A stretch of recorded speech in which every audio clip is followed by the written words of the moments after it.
Let's go on the record. Please come to order.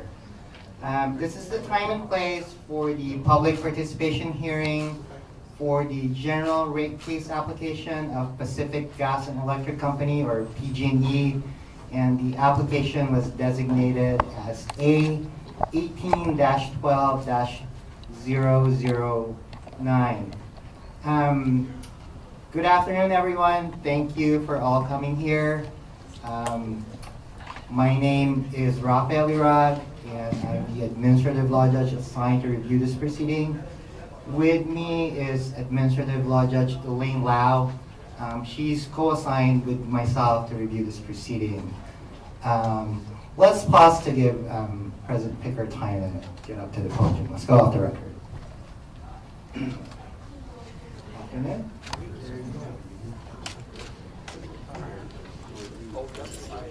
All right, let's go back on the record. So with us this afternoon is a Commissioner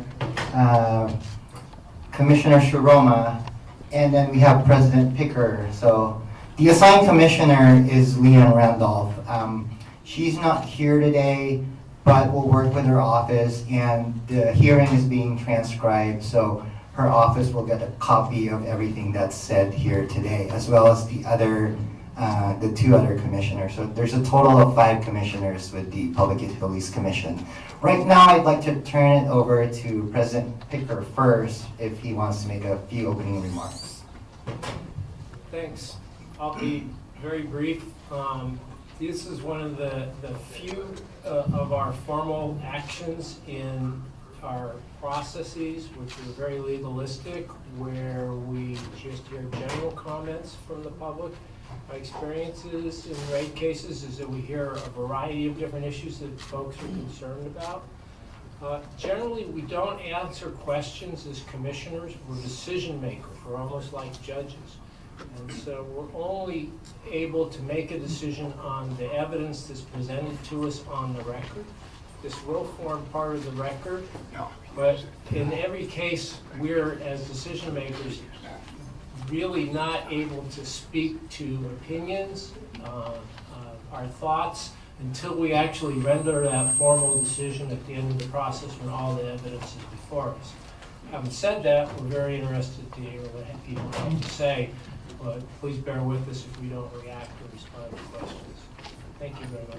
Thank you, President Picker. Next, we'll have a few opening remarks from Commissioner Shoroma. Yes, thank you, Judge. Good afternoon, everyone. My name is Genevieve Shoroma, and I am one of the 5 commissioners on the commission. And I'm pleased to attend today's public participation hearing regarding the PG&E general rate case, and to attend with President Picker and judges. Now, back in March, I had the opportunity to visit Chico and also Paradise and some of the surrounding areas, accompanied by the team at CAL FIRE. And during that visit, I was able to spend a little bit of time with Mayor Jones of Paradise, City Manager Gill, and City Council Member Zuko Lilo.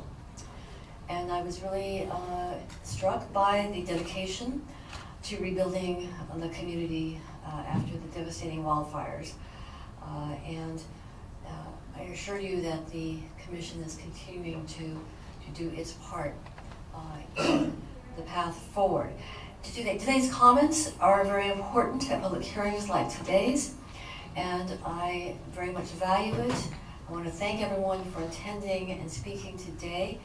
As President Picker said, we are here to listen and to hear from you, and there will be a record that will go into the deliberations and ultimately before the Commission as we vote. We won't be voting today, we're listening today. So I look forward to hearing your comments, and I'll be attending the participation hearing this evening as well. And I thank you all for being here. Thank you. Thank you, Commissioner Shoroma. I'd also like to point out Adaniki Adeyaya from, she's an advisor to Commissioner Guzman Aceves' office. And we also have Luan Tasfai, who's an advisor for Commissioner Shoroma. Let's go off the record. Sorry. Fix the mic. Sorry about that. Try it again. Go ahead. Is it working? All right. Sorry about that. Let's go back on the record. So I just introduced two advisors.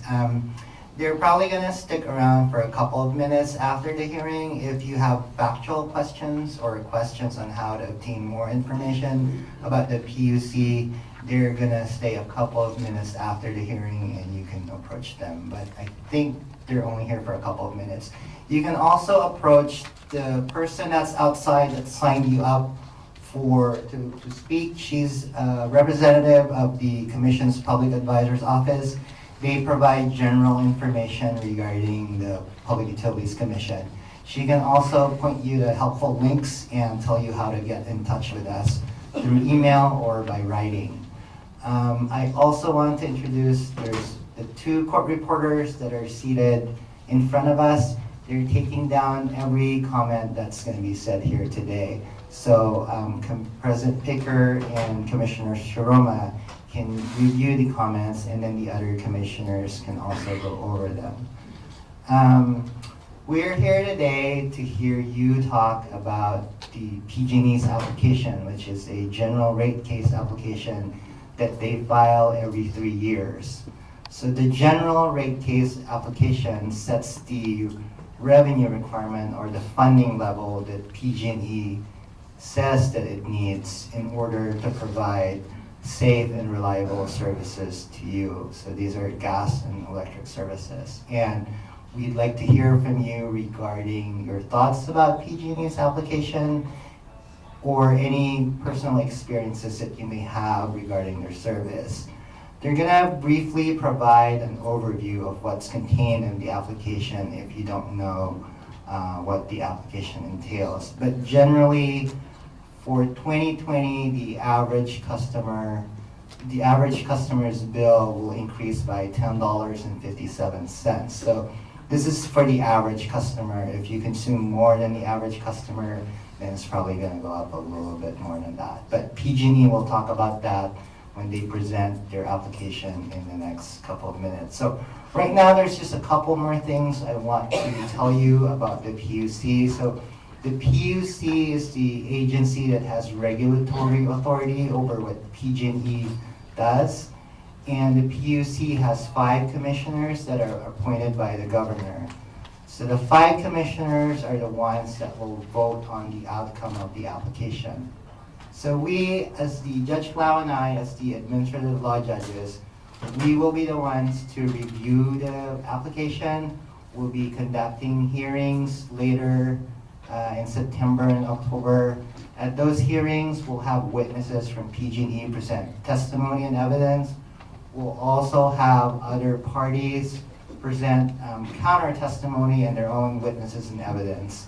So there are several parties that are parties to this proceeding that oppose what PG&E is asking for. So I don't think anyone from those parties are here.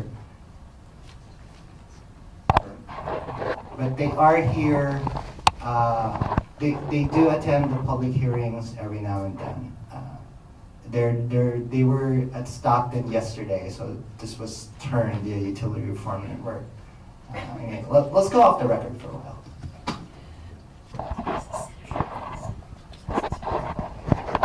Let's go back on the record. So I just want to note that Senator Nielsen is here inside the room.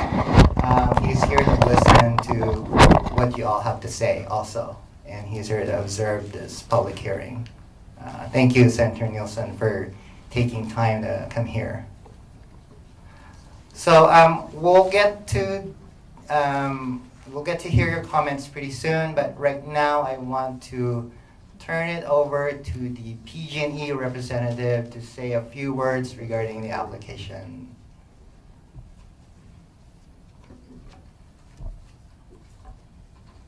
Welcome. Can everybody hear me okay?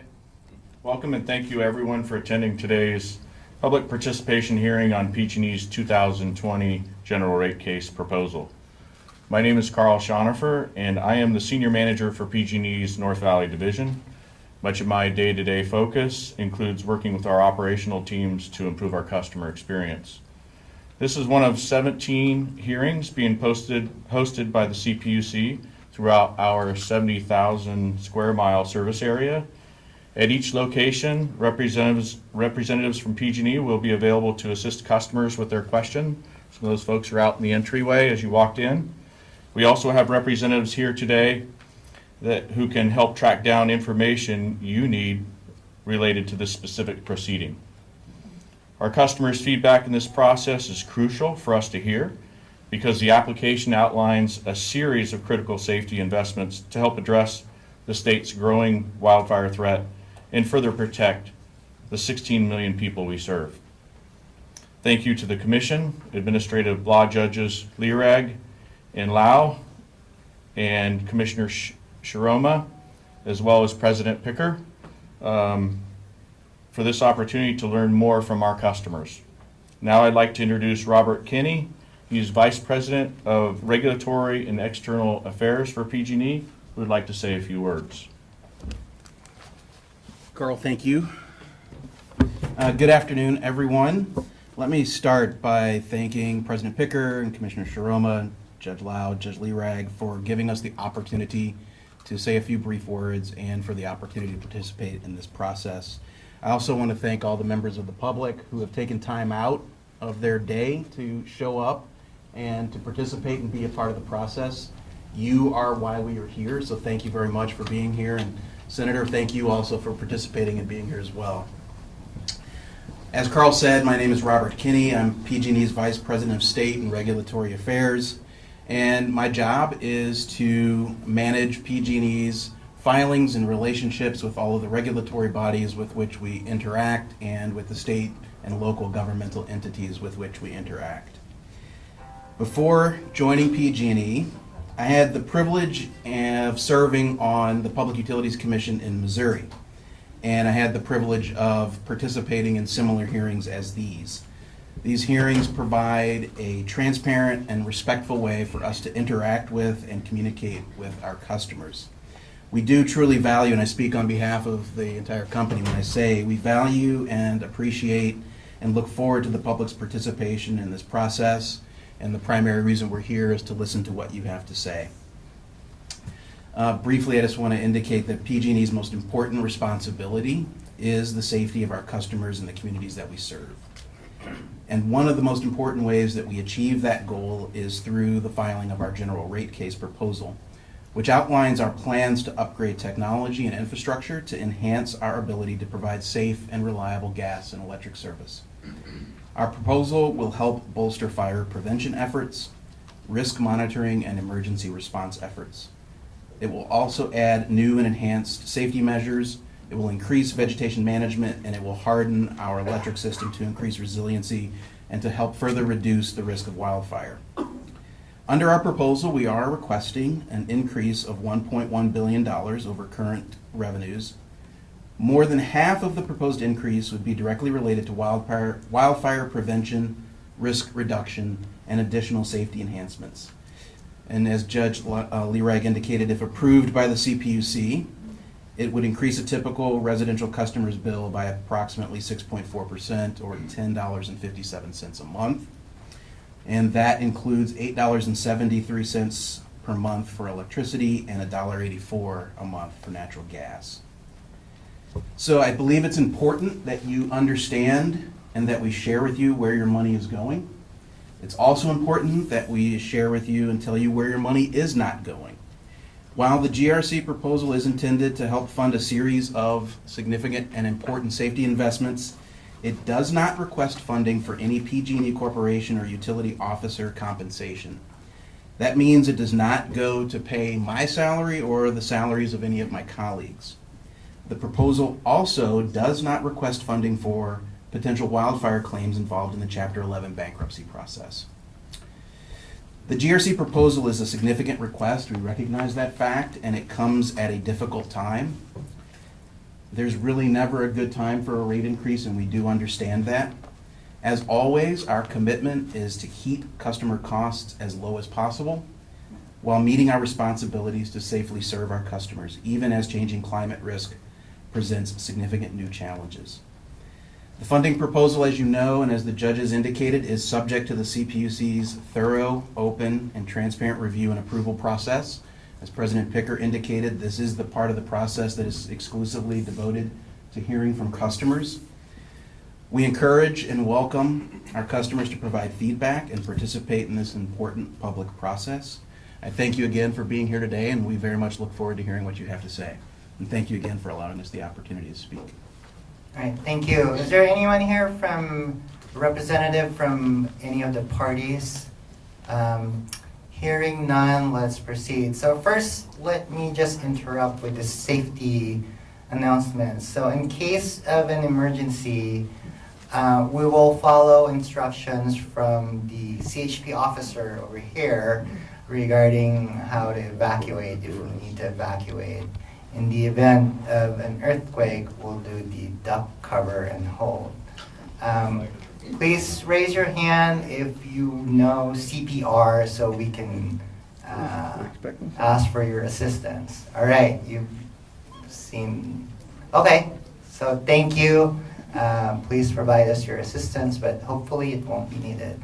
So that's a little safety announcement. So let me just clarify regarding the figures that you've heard. So those are the figures if all of PG&E's requests are approved. So a different outcome may result depending on the evidence and depending on what the commissioners vote on regarding the application.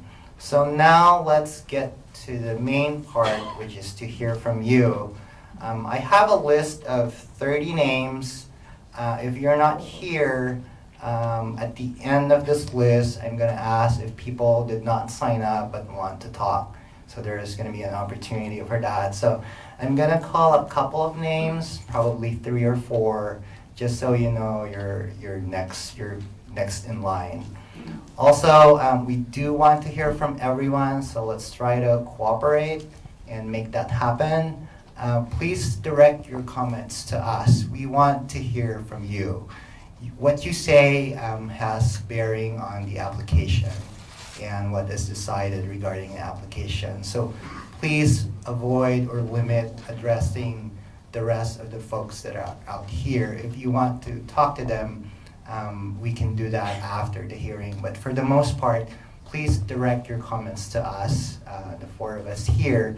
We definitely want to hear from you, and so the reporters can take down every word that you're saying.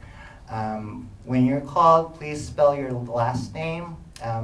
We may have gotten it wrong when we took down your name, so we want to get it right when the reporters take it down on the transcript. Also, please put your phones on silent. Off the record. All right, let's go back on the record. Please double check your phones to make sure it's on silent so we don't interrupt whoever is talking. We want to be fully focused on whoever is up there on the podium. I apologize for not having enough chairs. This is probably one of the biggest places we could find, but hopefully you're all right there. We'll try to get through everyone so you're not standing for a long time. So let's start right away. First up will be Norman Whitehurst, followed by Josie Whitehurst, and then Deborah Herman Jones. So, Mr. Whitehurst. Hi, my name is Norman Whitehurst. That's Whitehurst. Okay. My comments do not affect or is in any way against the PG&E employees. So I don't want my comments to be taken misconstrued in that aspects of it. I am concerned because we don't have enough information, because I know they're going to give us different numbers. These are just kind of general and broad numbers, so we don't really know what the details are as far as that goes. I'm concerned about the amount. It seems like every time something goes wrong, the consumer has to pay that price. Before it was a water issue, we conserved water and our rates went up. So it seems like everything that, as a consumer, we do, seems like we're penalized. It's like saying if I was to hook a generator to the side of my house and I do something wrong, will PG&E come and fix it? They're gonna tell me, oh, that's your fault. That's an error on you, that you've done something wrong. It was a mistake. So it just seems like everyone else is paying for other people's mistake, and that's my biggest concern that we seem to have. Rates as far as for wildfire prevention, I'm not sure if that's totally their fault, an issue, and the reason why I say that, because as I travel through California, I see wires and cables going through trees. And I asked the question, well, why do you guys have wires going through trees? And for some reason or another, it's because environment doesn't want them to cut the trees down. So some things that we do, we prevent them from making sure that we don't have wildfires or we don't have shorts and things like that. So it's kind of a state issue, it's not just PG&E. I think should also work to take care of those issues also. So some of that money, instead of making us pay an extra $10 or whatever the case may be, and that's what it is now, and it may be later, maybe the state needs to pick it up. Again, we're gonna pay for it in the long run, in any event, but my biggest concern is the amount of money that's being asked for. And we don't know what the details are of those amount of money. We always say we're gonna do this, we're gonna do that, money gets redirected or gets used for something else, because we need another budget. I don't know how well that plays and when you approve a budget amount. So the only thing I actually look at when I see this down here would be on the last part of it, on your statement as far as, and I think you have the $2.5 million, and you're talking about gas main replacement, construction, pressure regulators, things like that. Those items I can understand. But some of the other ones I think probably should come from someplace else. Okay. So that's my biggest concern. I'm not sure if you can rearrange that number or they can request a lesser amount. I don't know. So, but I understand stuff have to get taken care of. They have to move forward as a business. I get that part of it, but I'm concerned about the amount. So that's all I'm saying. Thank you very much for your time. Thank you, Mr. Whitehurst. Also, I guess I omitted saying, because there's a lot of speakers today, we generally don't try not to time how long you're taking, and this isn't anything against Mr. Whitehurst, so this is me not reading off my script. So each speaker should take about 3 to 5 minutes. Once you get to 5 minutes, I'm gonna try and signal you. I'm not gonna cut you off, but please wrap up when I signal you. Also, just to make sure everyone gets a chance to speak, I'll apologize in advance if I have to interrupt someone just to redirect us to what the topic is regarding this afternoon's public hearing. At the end of after everyone has spoken, I'm gonna also say a few things regarding where you can find out more detailed information about PG&E's application for those that are interested. So next, let's have Mrs. Whitehurst. Hi, I'm Josie Whitehurst, Whitehurst. And I just had a couple of things that were running through my mind about Butte County having suffered a great financial burden because of the fires, that we are distressed as a community, and to bear more stress because of PG&E raising our rates at this time, I think is not acceptable. I also would like to ask why PG&E now wants to shore up their infrastructure. It seems like closing the barn door after the horse has gotten out. I think they know and have known for a long time that they have needed to shore up the infrastructure. And the residents of Paradise were sent a notice that their power may have been turned off last fall before the fire, the week of. And PG&E never did turn the power off. And I ask why?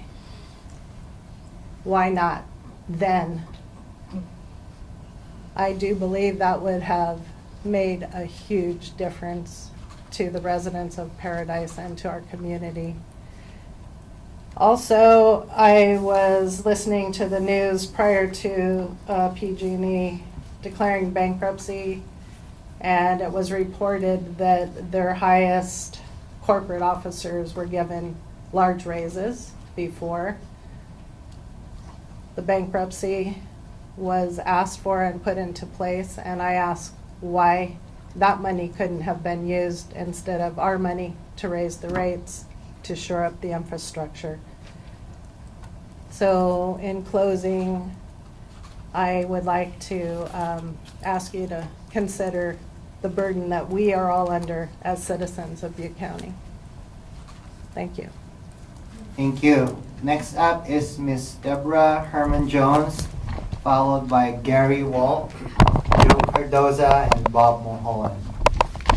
Ms. Herman Jones? Yes, Deborah, D-E-B-R-A, Harmon Jones, H-A-R-M-O-N dash Jones, J-O-N-E-S. I can't hear you. Is this on? It's on. Thank you for hosting this. I've never attended one of these before. And I want to thank Senator Nielsen for sending out the mailers, because that's why I'm here partially. Sorry. And partially I'm here to represent people that didn't know about this meeting, people that have lost so much. My husband and I were very lucky. We live in Oroville. We were mandatory evacuated for 2 weeks, and we had a home to return to, so we were extremely lucky. I'm here because fire victims who endured deaths and or total home and possession loss should not pay higher rates as they move to the areas nearby, Chico and Oroville, Gridley, Yuba City, etc. So that's basically agreeing with the Whitehurst, what their statements were. California rates are already high. The 22 cents kilowatt hour for Tier 1 billing is twice that of other states, such as Arizona and Texas, where they pay half of that on their Tier 1 billing. And just as Mrs. Whitehurst mentioned, the executives were given large bonuses before the bankruptcy. And it seems to me that the PG&E workers don't have a lot of say in the operations. I mean, maybe they do, and it just doesn't seem that way. But I think that they work very hard to keep the equipment running. But it seems like in the last 5 years or so, there's been a big change to that. And it's almost like a business or business model or culture that it's less expensive for the company to pay claims than to properly maintain the equipment or replace it. And this is based on my personal experience with low voltage issues, and we had loss of appliances, like 4 of them within a couple of months. And so, you file a claim, but that doesn't, it's prorated, you still have to go out and buy the stuff and pay more money and all of that. Then we found out that a year later, the equipment was still tagged out. They refer to it as lockout, tag out. But so our problem resurfaced, and so it just seems to be kind of a culture of the way of doing business. And I don't fault the workers for that. That's got to be a way higher level than they are. My husband and I have been plagued for years with outages and low voltage because we're in a rural area. I feel that the rural areas kind of get second billing to the more populated city areas, which maybe that's normal, I don't know. But there have been so many low voltage outages that, and there was a regulator equipment, not near our house, maybe 8 miles away or whatever. And they had a really hard time getting that squared away. And then that kind of brings me to the question about the smart meter. The smart meter doesn't seem to be very smart, because when you if you have in a low voltage situation, obviously your surge protectors aren't going to help you with that, but you get this low voltage situation, and you go online to try to do an online report, and the thing checks your meter and it says, well, you've got power, there's no outage in your area. I mean, just recently I had to call emergency into PG&E because we were in such a low voltage brownout situation. I mean, it was really low, that it was going to ruin all of our stuff. And when you live rural, you have well pumps and other things to take care of besides just your appliances.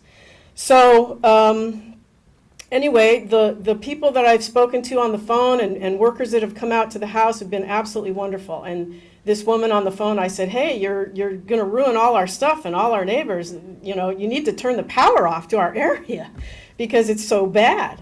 Because the voltage was like under 100. I mean, 240 is normal. So, and then the wild fluctuations. I mean, my husband and I have taught some of our neighbors how to read what your voltage is on your smart meter, and because they didn't know how to do that. Are you able to wrap up in a minute? Yes. So anyway, the fire prevention and safety enhancements, I would think would be an encouragement of just doing business, the type of business that they do. And California already had to pay millions of dollars in fire prevention fees for several years, which that's not ongoing right now. And there's also an additional charge on your property tax bill. So anyway, I just feel that this would be a hardship at this time, especially for those that lost everything. I can't even imagine. Thank you. Mr. Volk?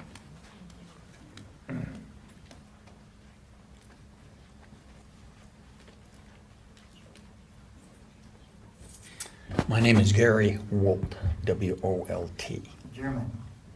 I'm as nervous as all get out. I am not a public speaker, but I am a campfire survivor. And I lost everything. You people are trying to balance this rate increase of how much without creating public outrage that this should be happening. I don't envy your job. I worked in the Feather River Canyon as a young man, and I watched the PG&E employees back then.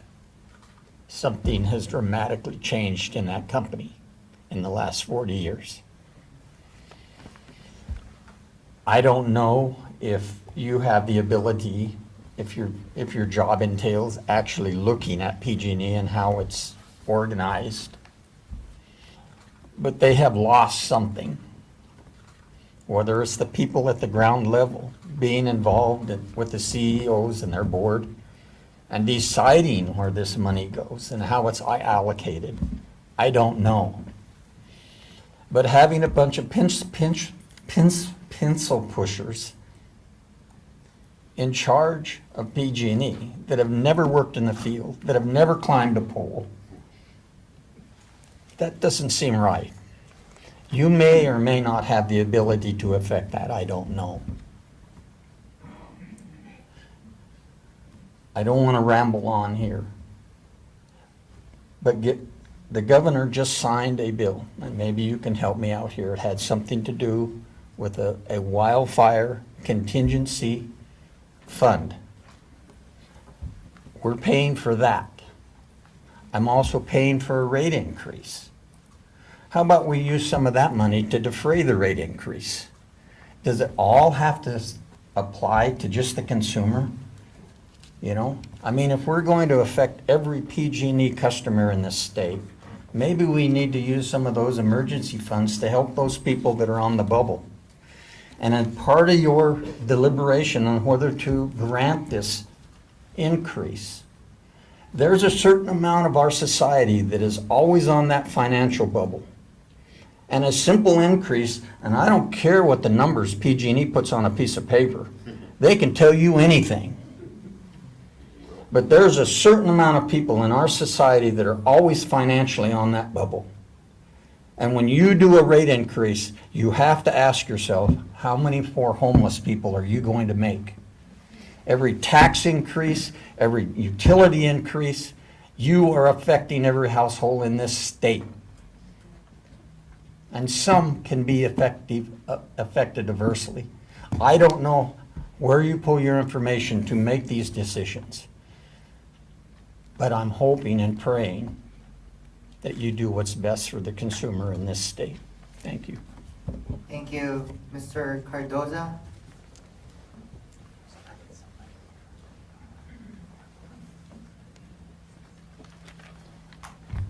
Hello, can you hear me? Joe Cardozo, C-A-R-D-O-Z-A. And this is not just for you, but also for my fellow citizens. Just last week, on July 10th, the Wall Street Journal claims that PG&E knew parts of their transmission line systems were faulty and a potential for wildfire hazard existed. And now probation judge William Alsup wants PG&E to respond. Documents obtained by the Freedom of Information Act states that for years, PG&E declined to pay for upgrades. Yet, after starting so many fires, and there's tens of them over the last so many years, they had money, $79 million for lobbying in the year 2011. They didn't pay taxes between 2008 and 2010. They got $1 billion in rebates. They made a profit back then of $4.8 billion. They increased executive pay by 94%. These are things they may not know. And they paid out $5 billion in dividends before bankruptcy to their investors. So why do we have to pay for this? We know they're at fault for this, and yet they hand out bonuses, they pay for lobbyists, they make contributions to politicians, and then they're asking for $1.1 billion when they're paying out dividends of $5 billion. So how come nobody says to them, save that money and use it to pay for your errors, for burning down people's towns? And I hate to have to put it so dramatic, but they killed 85 people. They knew that Seahook was bad. So may I suggest that they take the money from their own funding. If they have $5 billion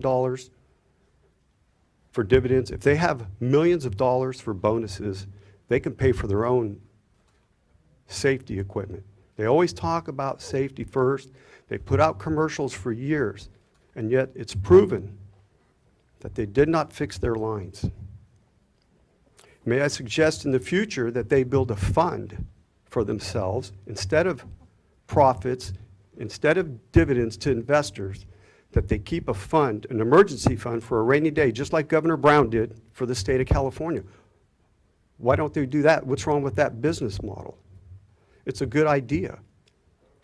I don't know why they don't come up with this themselves. And I also find it funny that we have to speak. To me, the California Public Utilities Commission, without our input, should be going, hey, you guys have all this extra money. You gave out bonuses and dividends. You pay for it. Am I wrong here, people? No. There, you heard it. We shouldn't even have to speak with you. And if it doesn't go that way, all I got to say is, as humans, shame on you. That's it. Thank you. Next, Mr. Mulholland, followed by Brad Nichols, Karen Rogers, Linda Carty, and Steve Hoffman. Mr. Mulholland first. I'm Bob Mulholland of Chico, M-U-L-H-O-L-L-A-N-D. I'm here to follow up. Thanks for bringing up that Wall Street Journal. Here to state why PG&E needs this rate increase. What? Say that again. I'm going to state why the PG&E needs this rate increase, just like everyone else. San Bruno gas explosion killed many people. They got convicted. They're a convicted felon. They're on parole. They have to report to the parole officer, which is a federal judge. The CEO of PG&E earlier this year said that PG&E was responsible for the campfire, that she was responsible. Right down the street here in Hagen Lane, FEMA's putting in 100 units for some of those survivors, and some have spoken today. 19,000 structures destroyed, $9 billion in damage, and as Cardozo said, or others have said, 85 people dead. She immediately quit. She wasn't arrested, she quit. And PG&E gave her an $8 million, I believe, severance package. And then what did PG&E do? They put the word out. They need a new CEO. So who'd they hire? Bill Johnson from the East Coast. He was fired at one utility, and the other utility was so incompetent it cost the ratepayers tens of millions of dollars. And he's going to get moving expenses, because when you pay somebody several $1 million, you really can't expect them to pay for their U-Haul. And they put in a contract for Bill Johnson that if he gets fired for incompetence, he'll get several $1 million in severance package. So, Mr. Yes, Mulholland, yes. Yeah, no, I'm not going to interrupt you. I'm just I know you're not. Tell you to speak a little slower. Okay. Because the reporters are struggling. Oh, they are, okay. Oh, sorry. All right, thank you. Good Yeah, to see you. yeah. The governor of this state gets about $200,000 a year. Why do we pay these people $8 million? Why does that? Maybe the PUC doesn't have the ability to limit these people, but because you have the ability to add our rates up, maybe the legislator ought to move, instead of petting these people, we ought to put them in jail. And as I said at the, oh, I should say, welcome back to Chico, Michael. That I'd like to see some of these people put in handcuffs for arson. It was arson at the campfire.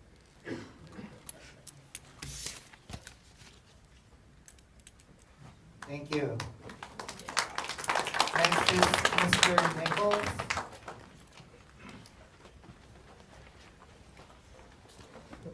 My name is Brad Nichols, Nichols. I don't have any remarks prepared. I'm not much of a public speaker, so bear with me. I heard about this a few hours ago. I thought I'd come down here and express my opinion about the rate hike. Maybe closer to the mic.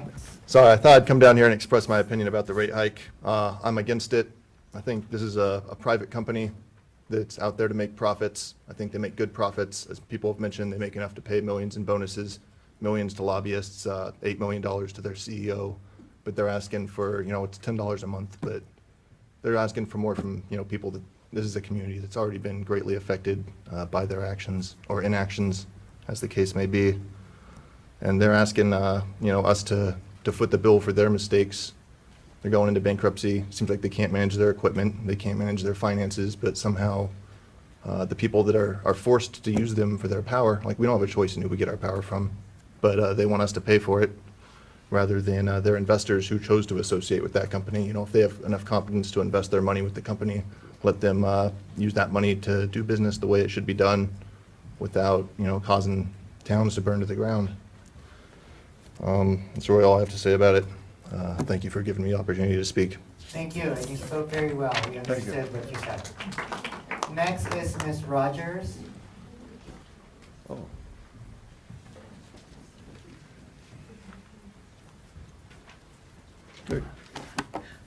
Karen Rogers, R-O-G, I don't know who I'm speaking to, R-O-G-E-R-S. I had things written down, but a lot of people have already said a lot, but I just want to add my voice. Like everybody else, I was really dumbfounded when I read in the paper and heard on the news reports that the higher-ups were getting bonuses before the bankruptcy and after the fire, and I thought, oh my gosh, this is not right. And then 16% of your profit, of your income is going to go to shareholders? Something's not right there either. And why now are you talking heavily about inspections? I don't know about anybody else, but inspections are like personal work reviews. We get reviewed every 6 months, or once a year for many companies. I work for the Census Bureau on a daily basis, and I represent the people, not the government. I represent their voice. You are supposed to represent our voice and what happens in this county, as well as other areas all across the United States or wherever PG&E is located. What happened in San Bruno is unfathomable, I thought, at the time. And Paradise, that was preventable. How does anyone look at themselves in the mirror and say, we did our job? You did not do your job. Inspections should be held regularly, especially with utilities. You're dealing with households, with human beings. We are human beings for a reason, not computers, not technological components. We are real people, and you're taking our lives every single day. So please represent us. I was at the Water Commission rate increase. There were not even half as many people there as there are today. And it really bothers me because we're all expressing from our heart and our experience, and it's not going to mean a damn thing because you're going to do the rate increase. But if you're going to do the rate increase, make it worthwhile. Do your inspections. Care about the people in this community, not just what's going to go in your pocket. I feel very strongly about this. I was fortunate enough not to be affected in personally losing everything, but I know so many people because I dealt with so many people who lived in Paradise, who lived on the Skyway and lost everything. They can't replace that.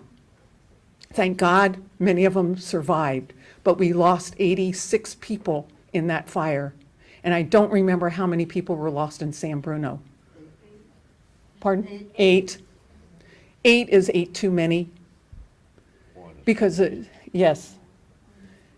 But it's all preventable. You do your job. We have to do ours in our work. Do your job. Thank you. Next is Carty.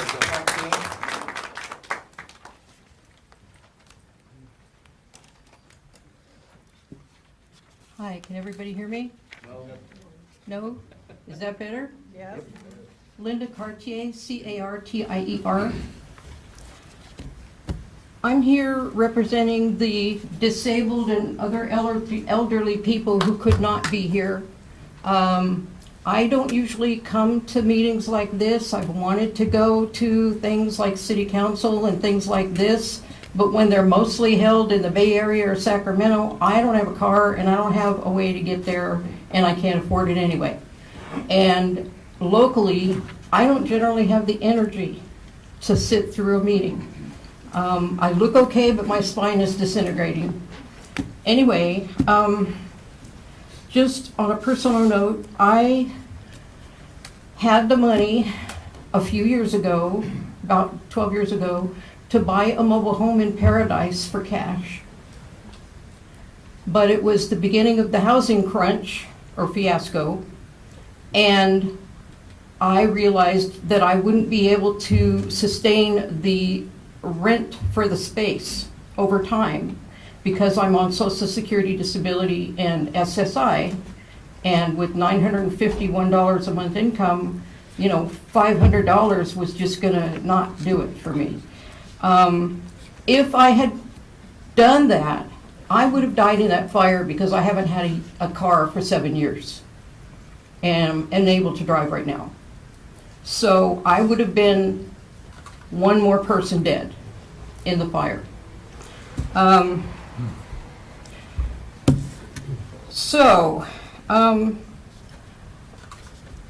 Again, personally, last summer, my PG&E bill was about $35. The rate increases are already hurting me terribly. This year, this month, it was $44. That's $9 more. And I'm using less energy. I have all LED light bulbs, except for the fluorescents in my kitchen because I haven't afforded buying the LEDs for those. I conserve. I have a small apartment, but I can't live without the air conditioner, which I used last year and paid $35. Okay? So here's somebody who conserves severely and is low income and disabled and has several life-saving machines at home. And I can't afford rate increases. they seem to be exponential. It seems that they keep breeding more. Now, for the heart of what I think about this, first of all, the 2020 increases and the 2021 and 2022 increases total $22.9 million. That's incredible. I have a question. When you're talking about 10% rate increase, is that just or $10 rate increase, is that just the 2020 increase? Or is that both of them? If it's not both of them, this is just plain unsustainable. My income went up about $5. My utility bill went up $9. Inflation was more than that for groceries. I could end up homeless even though I have Section 8 rental assistance if my utility bill continues to increase like that. That's the reality for a lot of people that are elderly and or disabled. I want to talk about, as some people have touched on this, what are the main reasons for PG&E to cite needing this increase in revenue? Each and every one of these items should have been done all along. They should have had these funded fully all along for years, decades. And that they don't speaks to the problems with their business model, as others have said.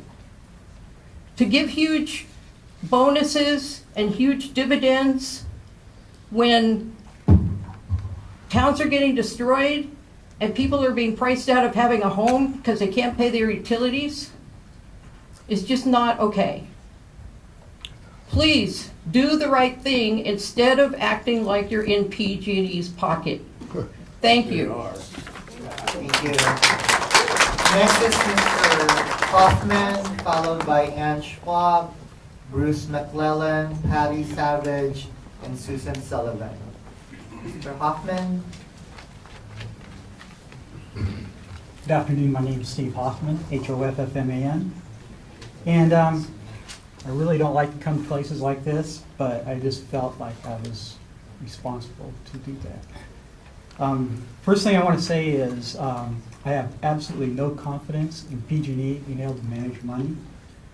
If you throw more money at them, it's just going to make a bigger problem. I'd like to share a couple of those that I've experienced firsthand with. When I first went to work out of college, I went to work at a small auto parts store. I was doing machine work in the back of it, and our best customer was PG&E. Many of the powerhouses up and down the canyon.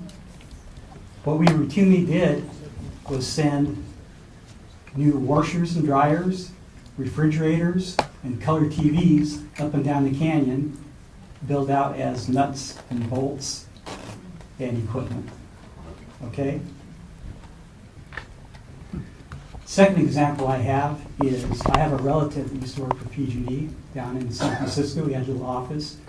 And all he did was make planned presentations for the PUC for rate increases. One year, he shared with me, after I shared with him the Feather River Canyon episode, he said that he felt the best way to get a rate increase was they needed line trucks, I guess they call them. And what he did is he went to Ford and he priced out every single piece of a line truck, one item at a time, and totaled it all up, and it was like $250,000 for a $900,000 truck, of course. Okay? So the PUC thought, I'm going to save everybody money. PG&E, you're going to get all new line trucks. It's not like when you refurbish a truck, you don't buy every single piece brand new.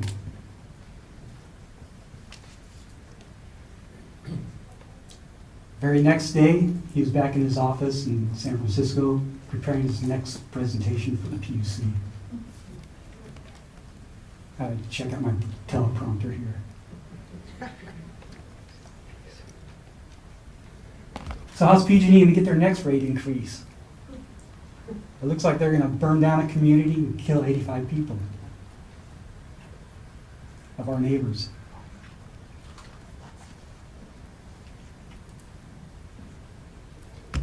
I have a question. Who's gonna be held responsible for killing 85 people? The CEO of PG&E, she walked away with a bonus. I read it was $2 million after 2 years of working for them. Somebody else said $8 million. I don't actually know what the number is, but I think she should be in prison for criminal neglect. Okay, what's the fix for the PG&E? In my opinion, you got to break up they have a complete monopoly, and you got to break them up. Who's going to run it? Who's going to run PG&E's? Well, you know, you need to talk to Gridley. They have it together. They're distributing their own power. The city of Gridley's doing better for it, and the community's saving money. Our house up in Tahoe, Liberty Utilities, rates are about half what they are here in PG&E. So, you know where these rates go. I do. Let's ask for, we actually want a 5% increase. We'll ask for 10. Because of all this energy and outpouring of interest, we're going to take care of the people. We're only going to charge 5% instead of 10%. Look what good people we are. But you know what? That's all they wanted anyway. So, thank you. Thank you. Ms. Schwab? All right, let's move on to Bruce McClellan. Actually, that's Bruce McLean, MC, capital L-E-A-N. Thank you. But I recognize the Bruce, so.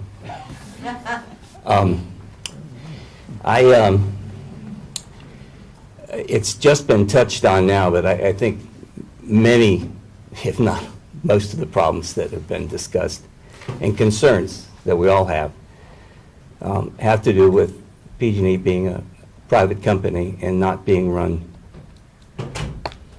properly, considering that our safety, security is involved. And I second whoever it was who suggested that PG&E be broken up. They've shown themselves not to be viable as a company, and it is not correct to have the ratepayers pay for their inviolability. I'm very concerned that their fail-safe device to keep us safe now is to simply shut off the electricity. I mean, they provide electricity, that's all they do.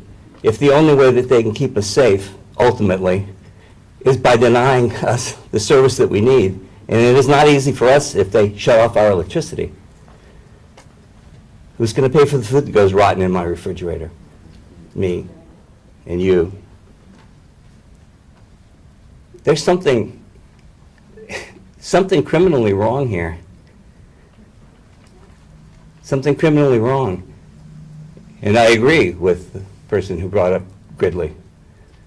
And you could say Sacramento and Redding also. And there's a movement here in Chico that's just starting to do something somewhat similar, and I encourage us to do it. And I encourage our Board of Supervisors to do it on a countywide basis so that everybody can benefit, not just Chico. And I was very encouraged when I heard I went to PG&E's wildland safety program that they had. I was thinking there was going to be a forum like this where people would be able to speak, but there was no forum.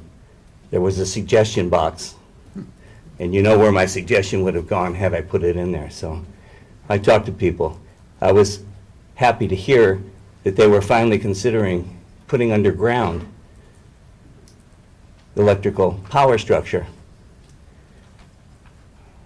Yes, it's a big investment, but so is the $9 or $15 billion that the campfire cost. You go to the country of the Netherlands, which has a very high water table. Hard to dig a hole there and not strike water. Half the country's under sea level. They buried all of their electrical power structure. You don't see electrical wires there because they've got a publicly run, smartly administered, on behalf of the users, public utility. We don't. We have a privately run, for-profit, and poorly run. So it needs to be broken up, and the public needs to be in charge of the running of it. Thank you. Thank you. Ms. Savage?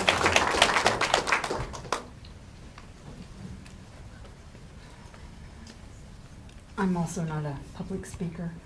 My last name is Savage, S-A-V-A-G-E. Speak up, please. Okay. I am a survivor of the Camp Fire.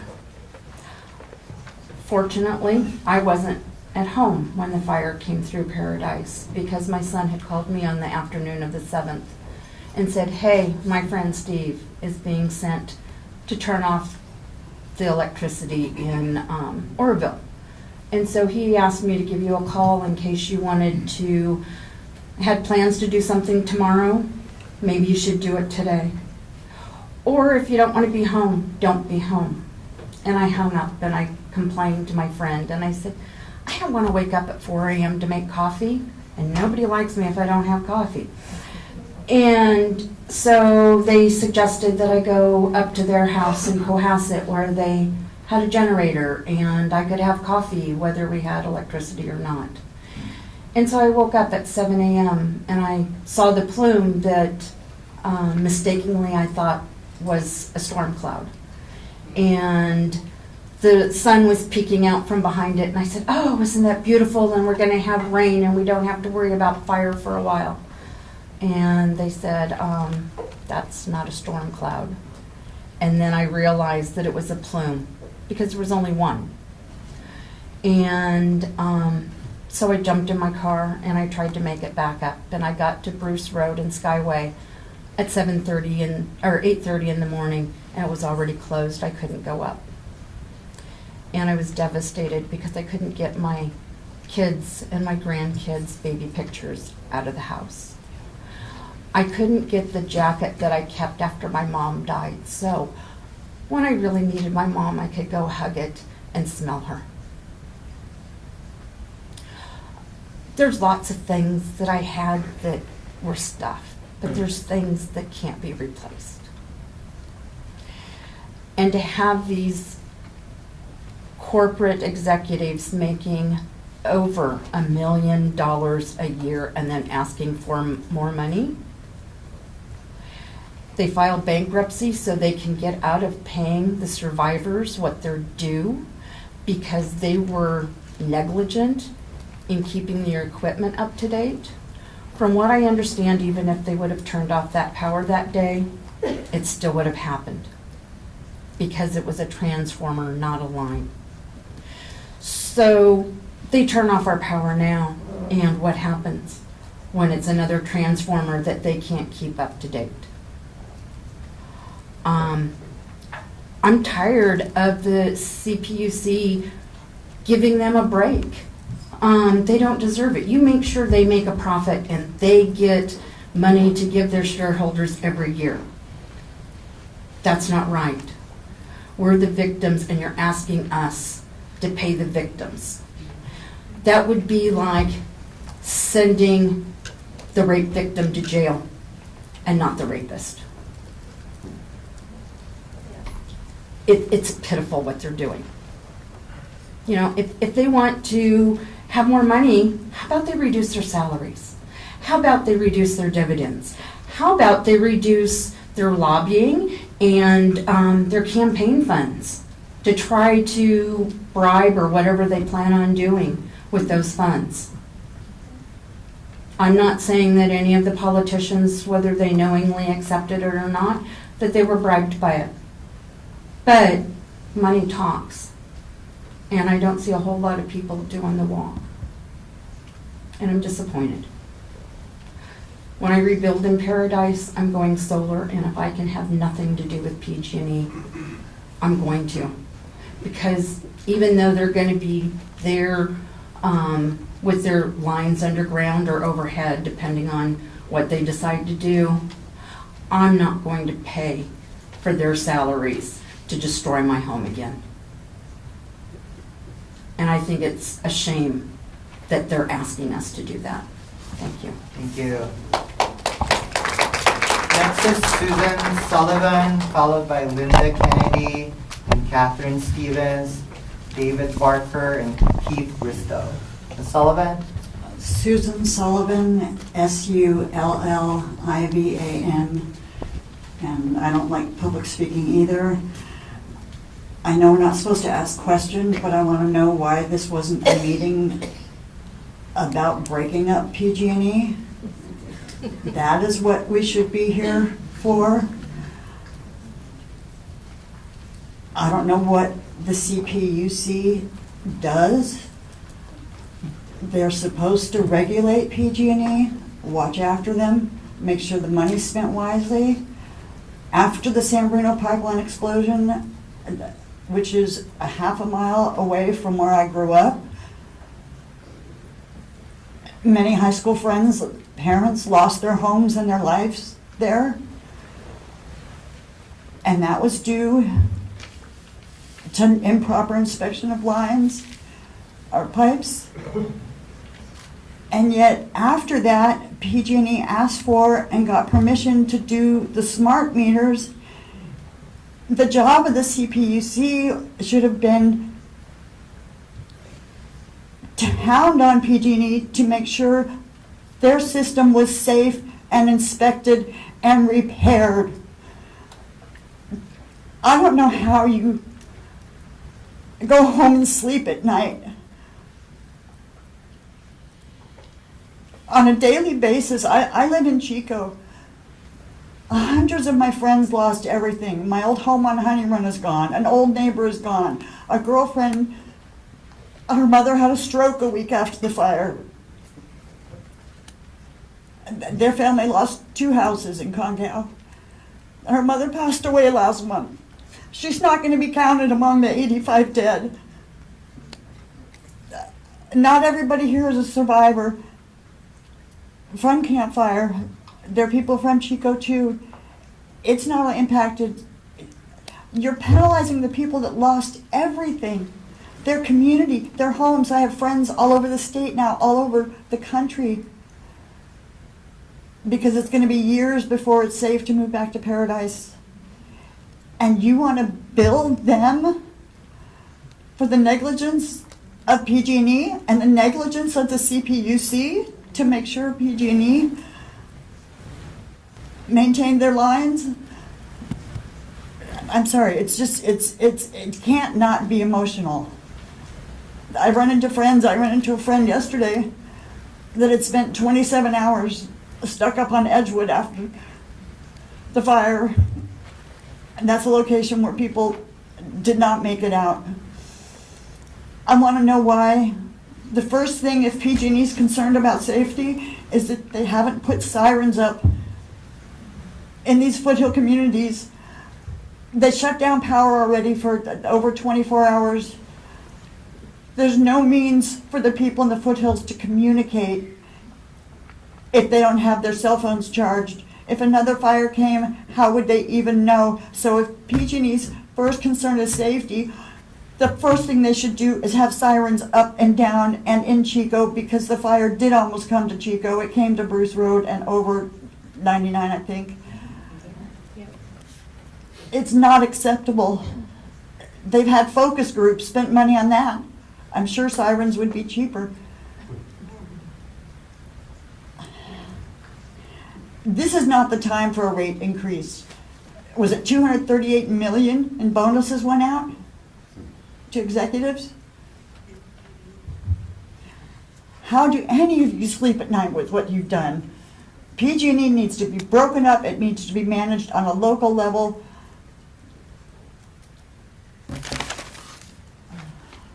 Thank you. Next is Ms. Catherine Stevens.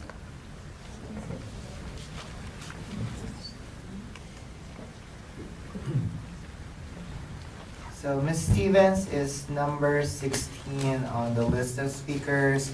The last number I have is number 38. So let's try to get through everyone. Ms. Stevens. My last name is spelled Stevens. So I am speaking as an individual. I do teach up in Paradise. I did lose my home and everything in it, but I'm not here speaking for the school district. I'm speaking as an individual. And a lot of things that I have to say are the same things as others, so I'll try and keep that part very quick. My first question, I know you can't answer it, but something to consider, is how do you prevent them from actually using this money if it were approved to go to wages and the lawsuit? So that's what they're saying their intention is, but we all know how money moves within businesses, and I don't know if there's some way to prevent that, but if this does go forward, it would be great for you to actually not allow that.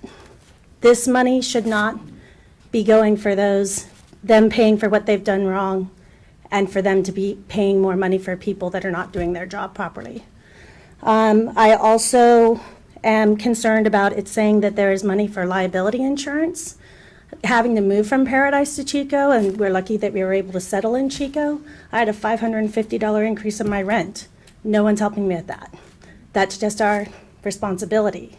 So, and the people that are living in Magalia and Paradise have a huge increase in their insurance because they can't get wildfire insurance or are paying extreme amounts of money for it.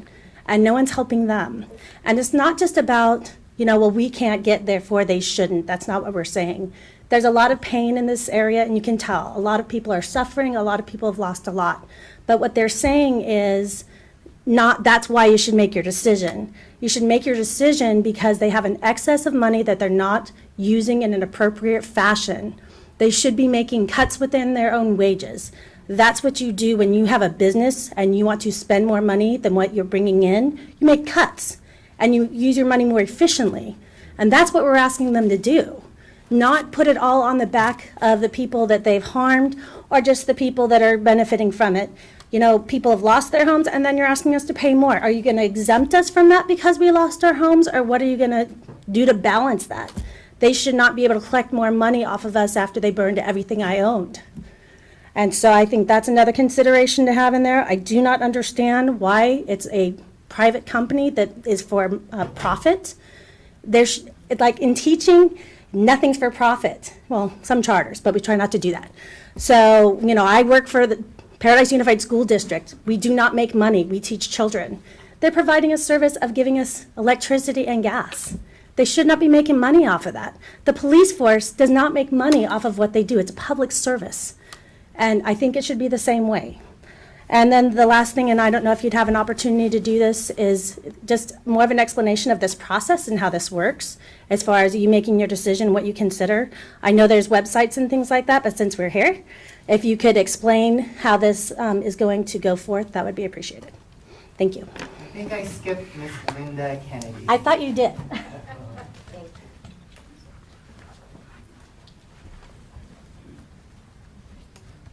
Thank you for waiting, Ms. Kennedy. You're taking away my voice. Thank you for having me. Thank you for this opportunity to speak. Others have expressed a lot of what I wanted to say eloquently and very factually, and I appreciate that. So the point that I would like to make is I want better governance. I want PG&E to be operating in such a way that we don't have to worry about a high wind. We don't have to trade wind for electricity.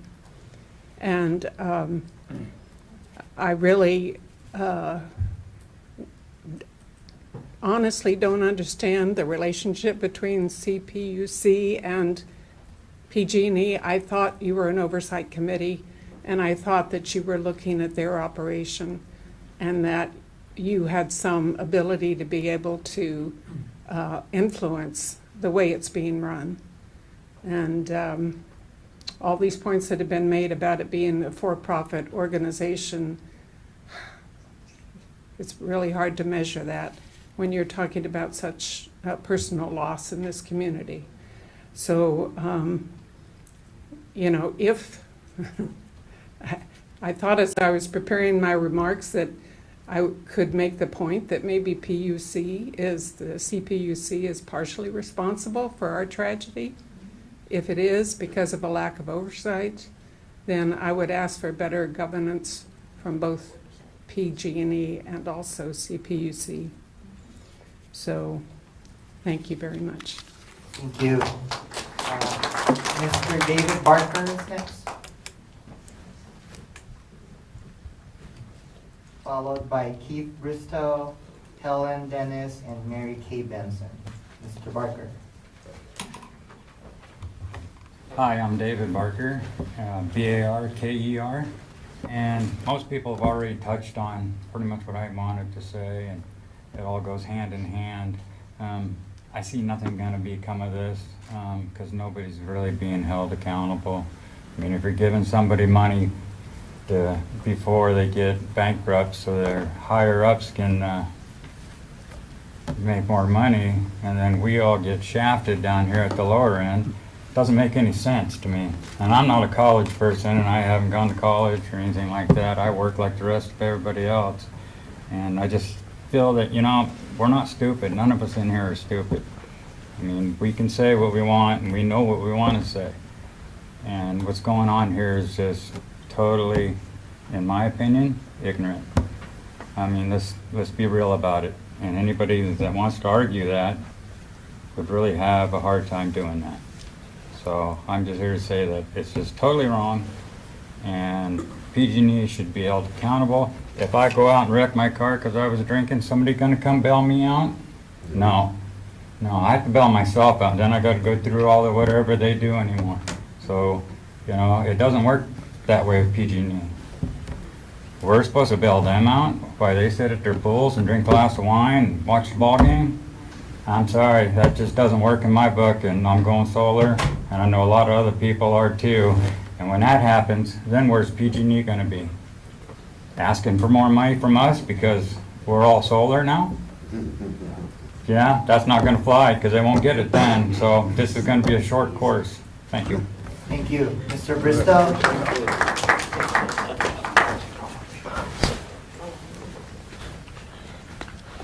Hi, my name is Keith Bristow, B-R-I-S-T-O-W. I am a campfire survivor. This is the barn that's still healing 8.5 months later. This is really simple. You don't reward somebody for doing something bad. By raising the rates, you're rewarding them for doing something bad. If the schoolyard bully does something bad, you punish them. PG&E does not deserve a rate increase. They deserve to give us free electricity for the rest of our lives for what they've done. There's 85 people that ain't got a life. It just ain't right. I'm just a simple person, and I'm just here to tell you, they don't deserve a rate increase. Thank you for your time. Thank you. Ms. Helen Dennis is next. We'll move on to Mary Kay Benson. Oh, sorry. Ms. Dennis? Take your time. Thank you for coming here. Let's go off the record so they can adjust. He's lowering it. Just the chorus.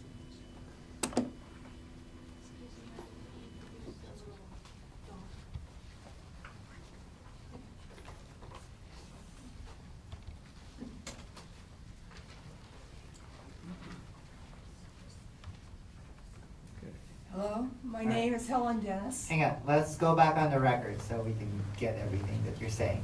Go ahead, Ms. Dennis. Hello, my name is Helen Dennis, D-E-N-N-I-S, and I'm here to represent the poor. I'm not homeless, but I'm nearly homeless because I can't afford to do any maintenance on my home. I can't afford to do anything exciting or fun or anything because I have to pay my bills. And what's my biggest bill? Besides my house insurance, which has been, skyrocketing because of fires. And guess what? PG&E, that's the big one. And I have to have PG&E so that I can live. I have machines at home that are necessary for my life. So I'm here to say I get $801 a month from Social Security. They turn off the power. Last time they did in my neighborhood because they were doing maintenance, they said, they blew up my TV. So now I no longer have a television.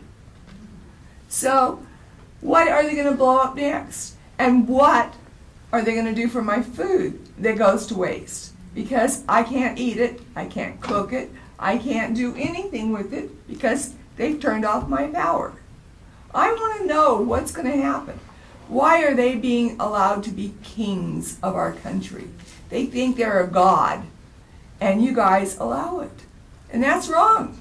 It should not ever be that way. It should never have gotten to this point where they're getting such an astronomical amount of money that they, and believe me, the workers get good pay, but they're just workers. And they get fired right and left whenever they're not doing what PG&E wants them to do. If they speak up and say, hey, you're not doing things right, what do they get? Shaft. But what do we get? We've been getting shaft all along. And look at how many emergencies and disasters. I live in Oroville, but our community has accepted and has had to deal with. And every one of those cuts our lives shorter. I plan to be 115. Now I'm going to have to reevaluate at 100 because I'm never going to make it with all these disasters that we keep having. This is wrong. We should not be having that. I never hear the town of Concal being talked about, but there were 750 homes up there. 700 of them are gone. No more. Nothing. To the ground. I went to my friend's house up there just the other day for her birthday.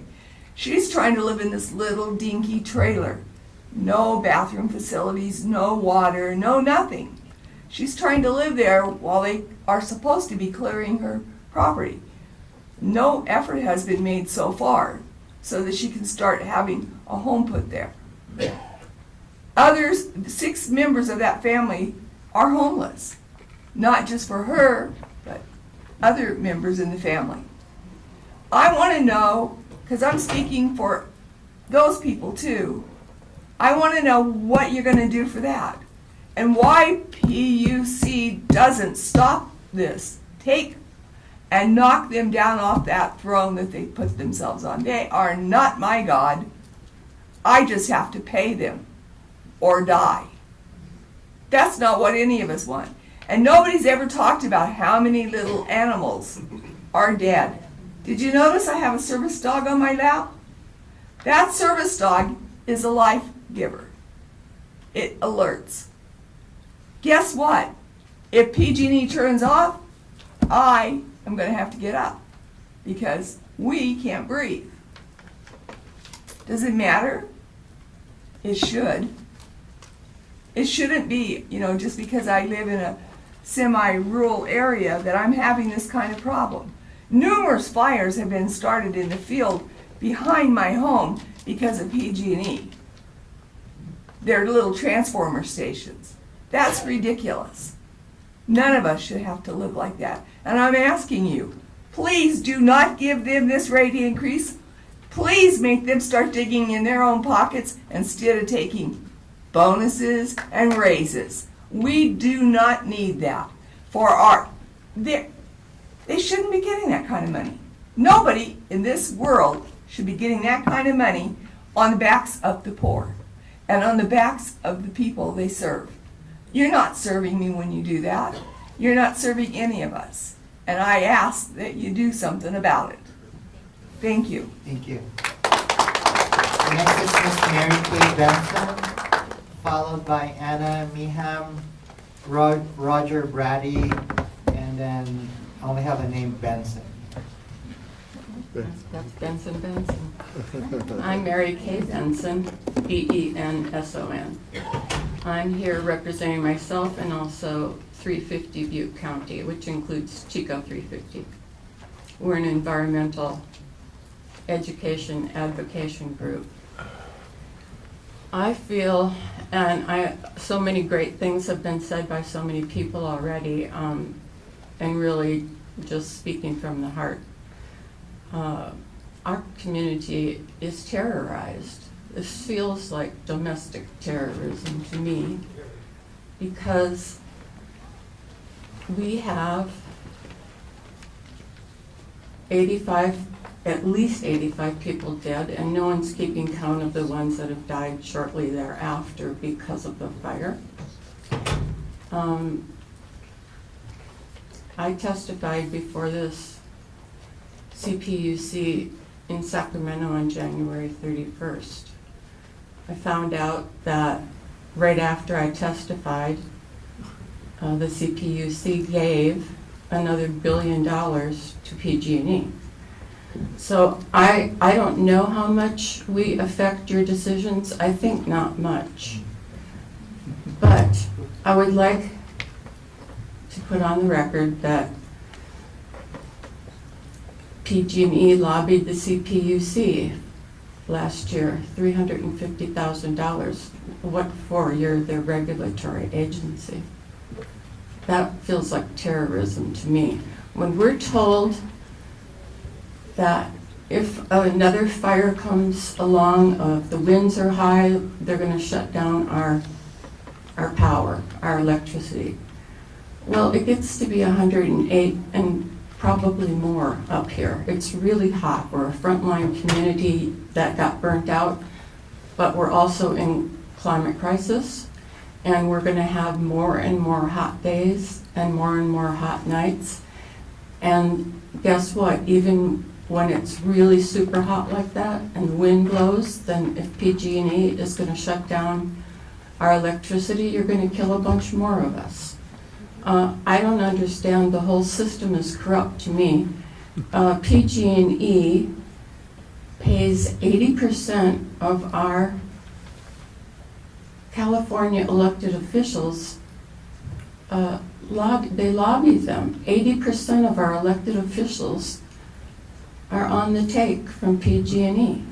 Your commission itself took $350,000. I think it's like follow the money, but the money is California crony capitalism, disaster capitalism, and I think it's domestic terrorism. You've got us all frightened to death. I won't live that long to see all of the damages that are being done, but I do know that for the young people, that's why I'm here. I have led a good life. I'm 71, but there are a lot of young people that are not going to sit and take this. And I can tell you, if PG&E caused 1,500 California fires, I'm reading some headlines now, right the day before they declared bankruptcy, the CPUC gave them $6+ billion.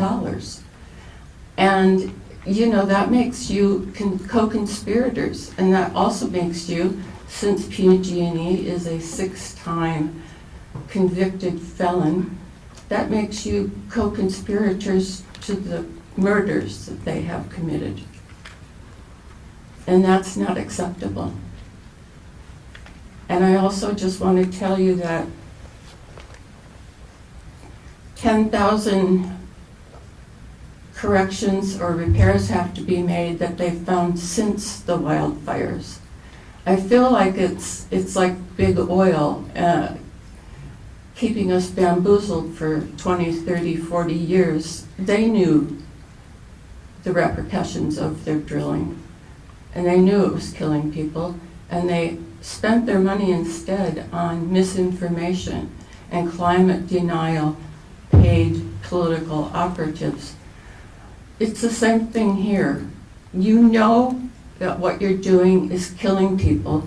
That makes you all serial killers. And we are not going to just lay down and be the collateral damage to corporate profit. Shareholders, the shareholders themselves are hedge fund managers. These are not mom and pop investors. I think the whole system is crooked, And I call it domestic terrorism. Thank you. Thank you. Next is Ms. Nina. Anna Nina. Oh, sorry. So there's 18 speakers left on the list. I'm gonna try and go a little faster. Not cut your time, but just a little faster on my end. Hi, I'm Anna Meehan. I'm here as an individual citizen, community member, and also on behalf of 350.org and DSA. I echo the sentiments of most of the speakers that spoke today. They brought up a lot of really good points and asked a lot of really good questions. And I guess my main question and concern is that I just feel like it's just, first of all, yeah, I echo the concerns that I am opposed to this rate increase, first of all, to address that. But also, I am concerned about PG&E's monopoly on our energy and that people can't go off the grid. That just doesn't seem fair. It seems that we should have a choice, and I want to continue that dialogue that we have. If it's something that people's life support, if energy is something that the people's life support is on, to get their water from their well and all the things that we need from our day-to-day lives, keep our food fresh and all that, it shouldn't be a business. I'm just gonna put it out there. People should not be making profit off of us. And it should be public-owned, worker-owned, and then we will have more input, more say. So I propose that we have more of a discussion on that level, because that is what I want, that's what I think a lot of people in our community want, because we're sick of PG&E. Thank you. And also, yeah, I'm tired of the corruption, and yeah. So, yeah, I just want to propose that we continue that discussion of how we can get away from PG&E and create, like Gridley, a community, public-owned, worker-owned option for our public utility. Thank you. Thank you. Next is Roger Brady. Is it B-R-A-D-D-Y? That is correct. All right. It's Scottish. All right. What I want to say is, in 2020, all new homes are going to go solar. It's already been mandated. This means PG&E is going to be looking for those who are not solar to make up their revenue. Who will not have solar? People like me. People who can't afford to go solar. I would like to. I can't afford it. So, do I, A, go solar and not eat? Or do I have to pay more in revenues to PG&E because I can't afford both? It's just unreal. I'm sure you've heard that there is a lot of disdain for PG&E in this community at present. And I think you know why. And, you know, it's fair to say that we're all grieving in our own ways. But I'm going to suggest that we turn them down with this request at this point in time for just willful indifference of how they have treated our communities. I've also seen that Berkeley is going to go natural gas on new construction. So again, there's more places in the North State that are getting away from PG&E. I suggest that there's been other people that have recommended going, you know, to other venues as well. Thank you. Thank you. Next, I have someone listed only as Benson. Benson.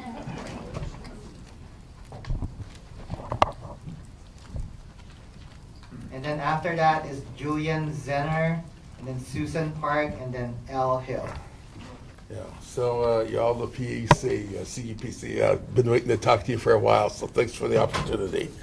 Right on this piece of paper here, it says, what are the main reasons for PG&E sites for needing the increase in revenue? And of course, some of us want to know what is the PG&E's main reasons for citing the need for the increase the shareholders and the salaries of their executives. Thank you, yeah. Okay, this is, I'm reading from the Berkeley News East Bay Times editorial. In the wake of California's deadly wildfires, the impending PG&E bankruptcy, it's time for the California leaders to again question whether or not the state's utilities regulator is up to the task.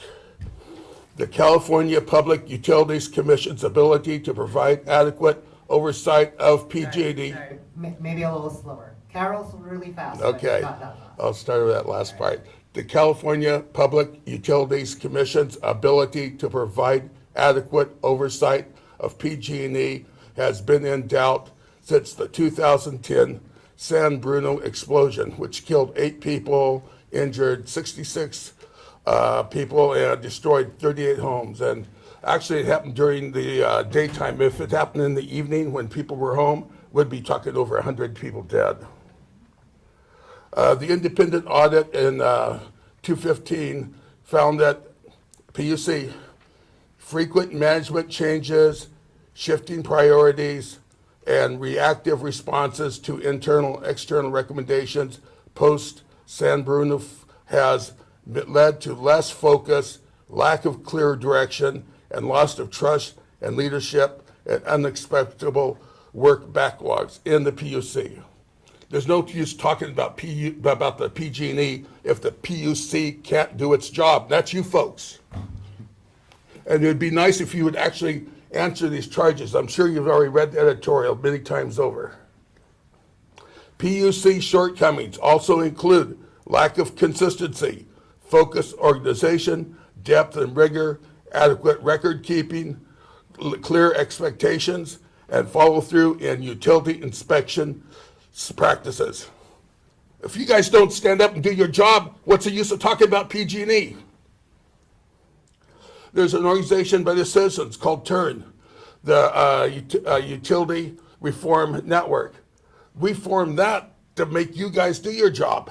We can't even make you do your job. We form citizen groups to help you or make you do your jobs, and you don't do it.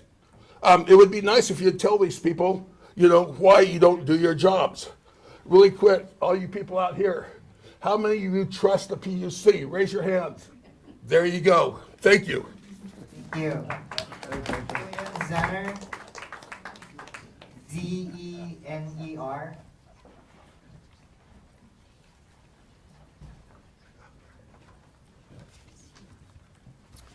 My name is Julian Zener, Z-E-N-E-R. I'm a citizen of Chico.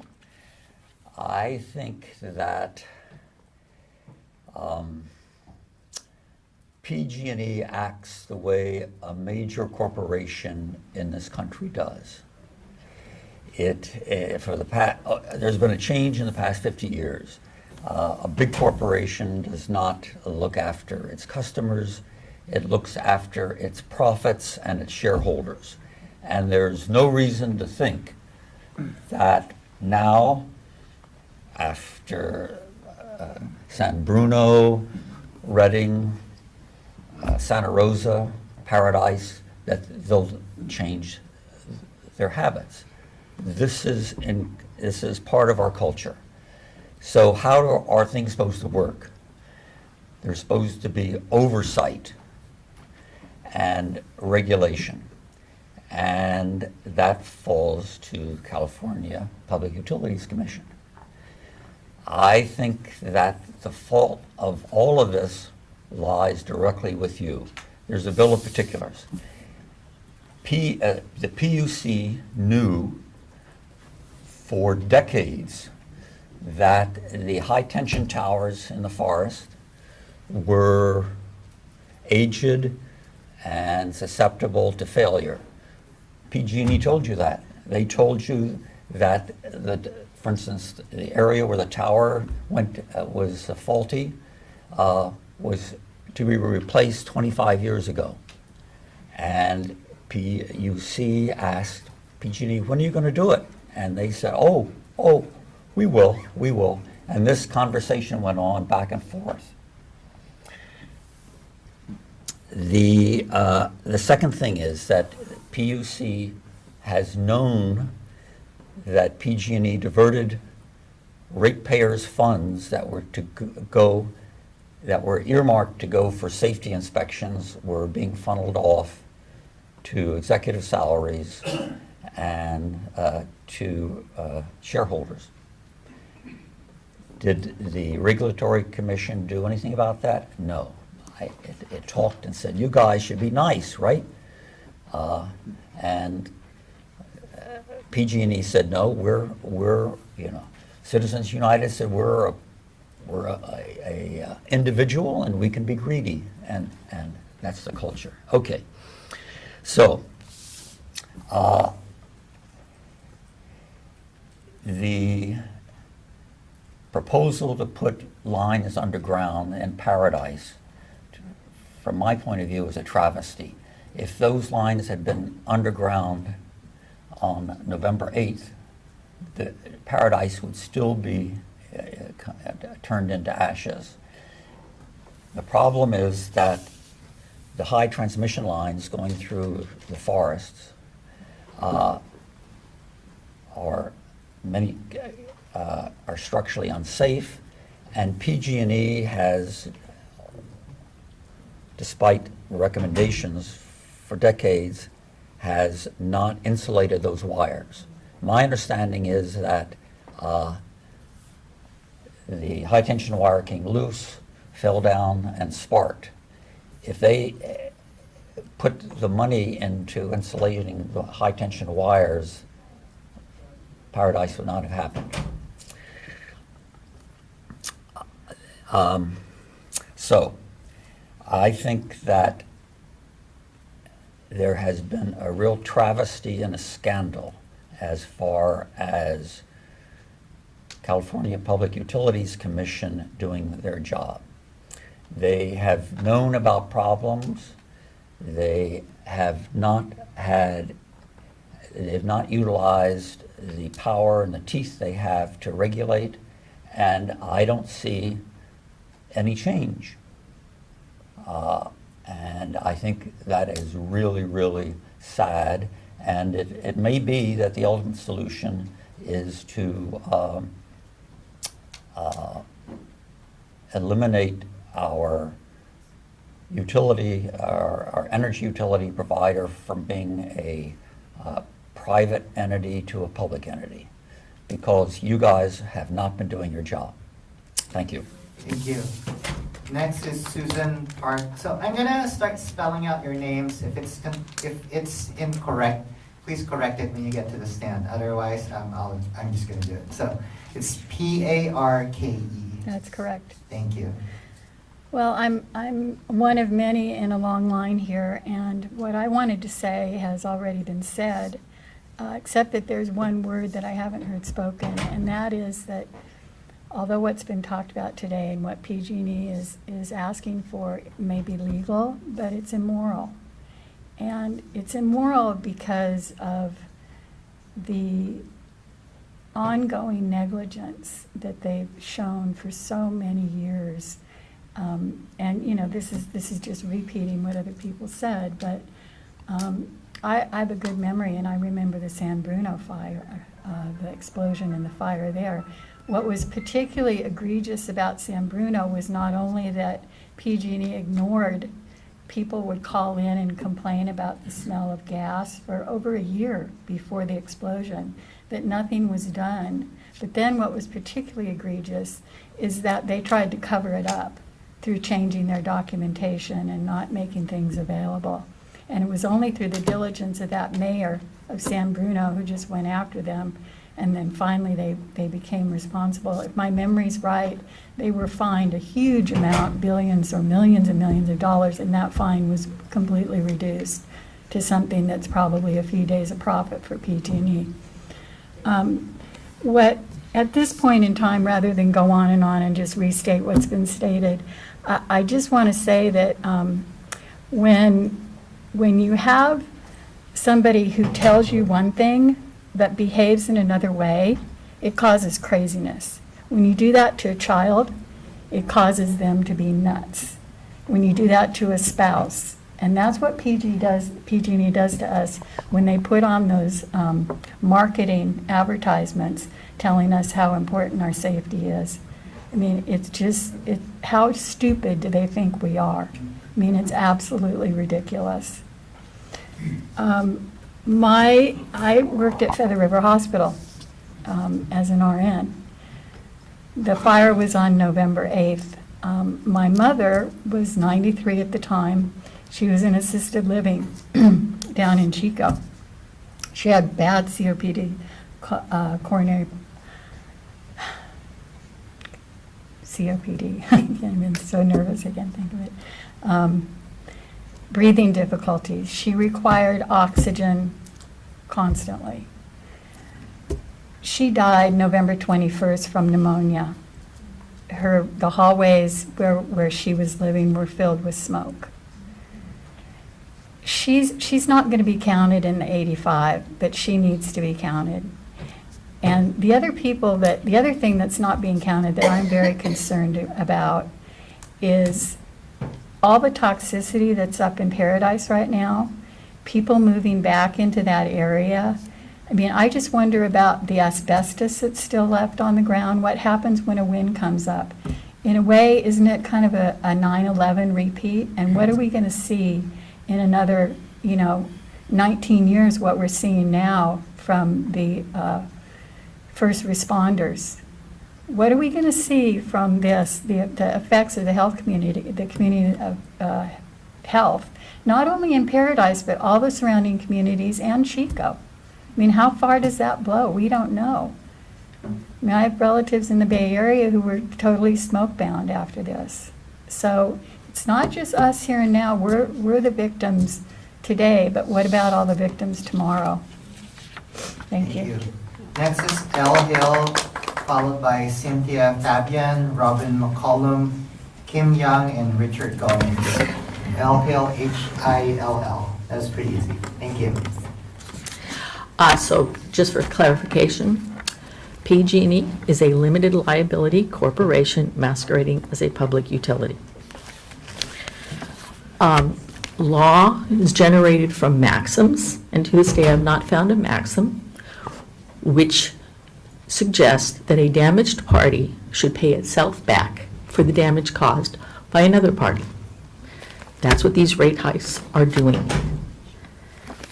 I'm a damaged party, and you are asking me to pay myself back for the damage caused by PG&E.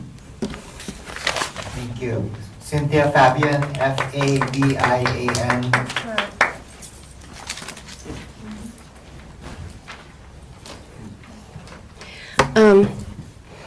First off, I wanted to, and you can't answer me, but I want the judges to know that there was a line fire on Wood Street in Magalia, and that's where I'm from.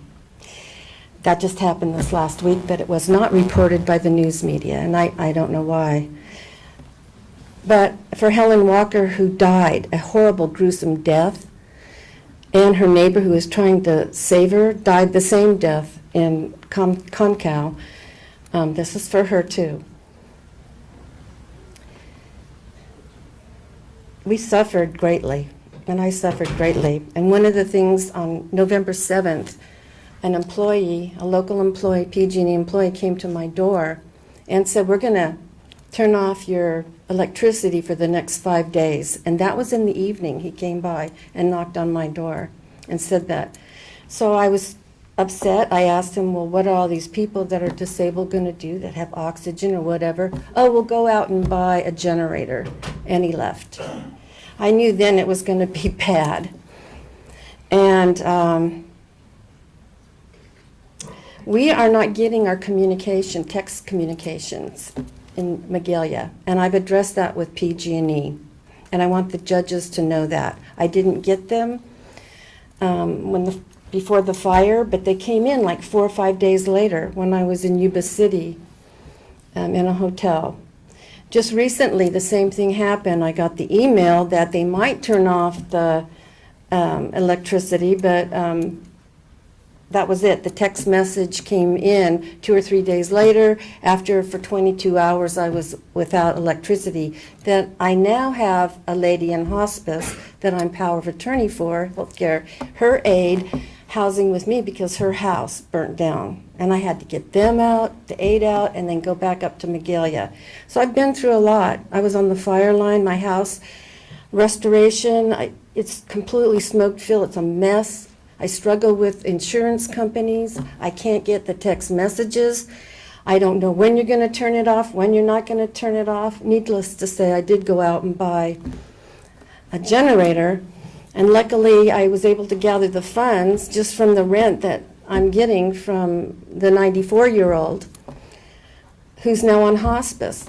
Another thing is I want the judges to know that I think there should be an audit. If they give us this $10 increase, I want an audit of exactly where it goes. Is it cleaning the forest? Is it really doing what they say it's going to do? I got a bill and I didn't get a say from Del Oro. That's over $10 I'm paying for what the 50% of the houses in Magalia were burned down, so they're not getting that, so they're charging us $10 and some odd cents for that, for their water bill. I paid a fire tax. Where's that money? What's going on with that? You know, they couldn't even get to my house. Luckily, I'm on the fire line, and I was just lucky that I have a neighborhood, and lucky I can house 2 people. But my house is a mess inside. And I am against any kind of hike whatsoever.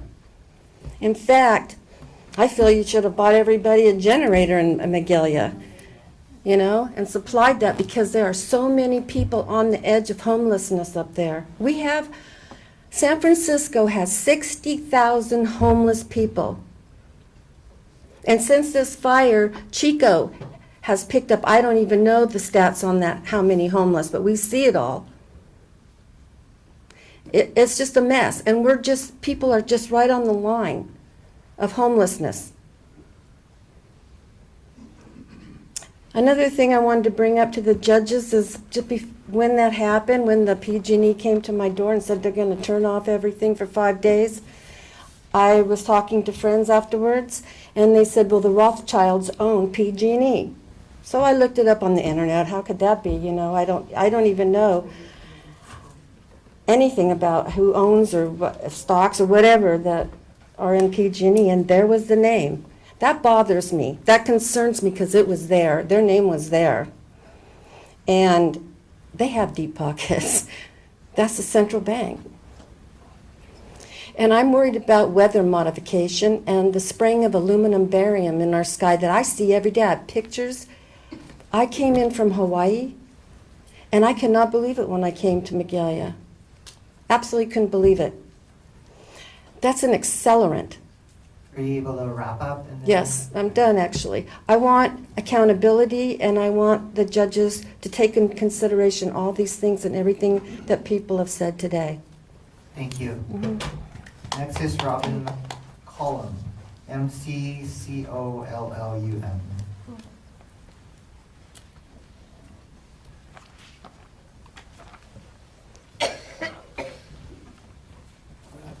Robin McCollum, MC.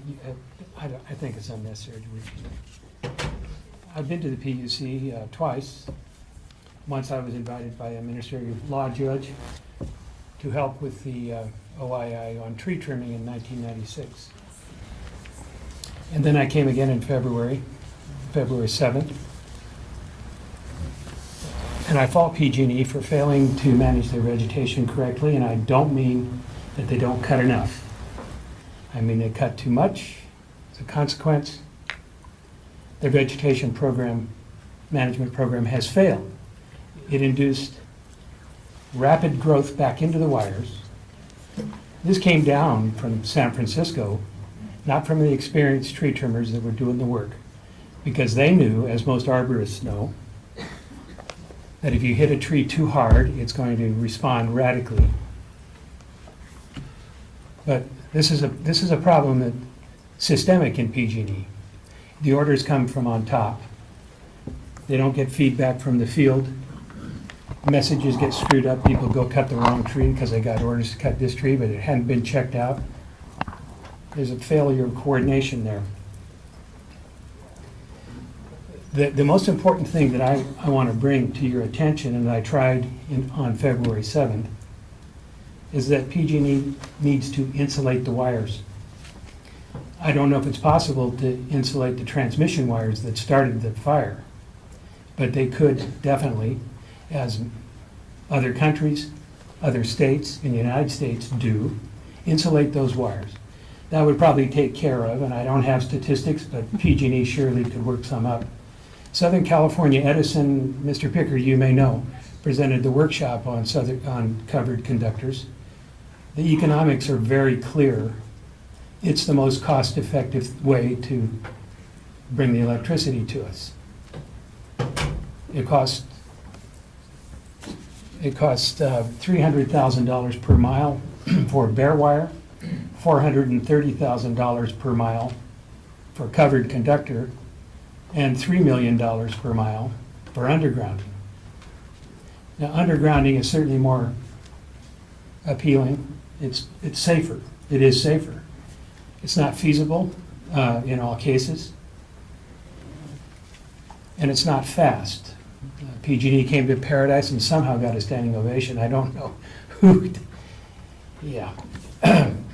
When he promised to put in undergrounding in 5 years, and I don't believe that's going to happen. I mean, Christmas in July. Paradise is a tough place to put in to underground everything. I don't believe it's going to happen. In the meantime, immediately after the fire, they went in and stood up their power. They put the poles and wires back up. They were done in March.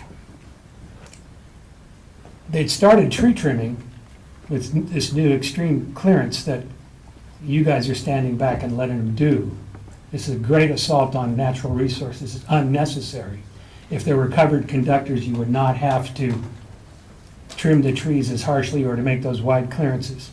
You could stand with the long-standing 4-foot clearance and be perfectly safe. The insulated conductors can go back up quickly.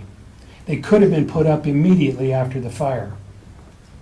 But they're still cutting trees up there. My point being that this errand that they're on to cut all the trees in California, 100 million trees, they told you, and told Judge Alsop, excuse me, that they would have to cut 100 million trees to conform to this idea of 15 feet of clearance on each side. That's totally unnecessary. It's a waste of time. PG&E has a profit interest in the business of cutting trees, and it's a big show. It makes people think that they're really doing something, but it's unnecessary. It's a waste of resources, a waste of time. They're not dealing with the risk that's out there. There's going to be more fires soon because of bare wires, as the one that she just referenced in Magalia just the other day. These are, and we have photographs of fires that started from their lines where there are no trees. A bird, a balloon, all these things can cause an arc and start a fire. Now, as to the costs, I want to try to keep it on the money. It is absurd, and I concur with other people that have spoken, to have given bonuses to their people after this. Are you kidding me? Bonuses? Their salaries are enough to absorb, several hundred people for a lifetime.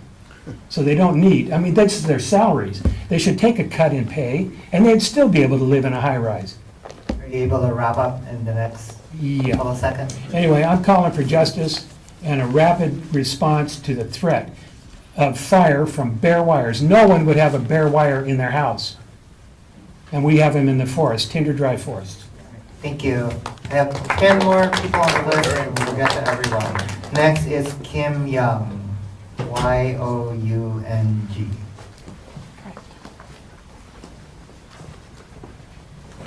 Followed by Richard Goins.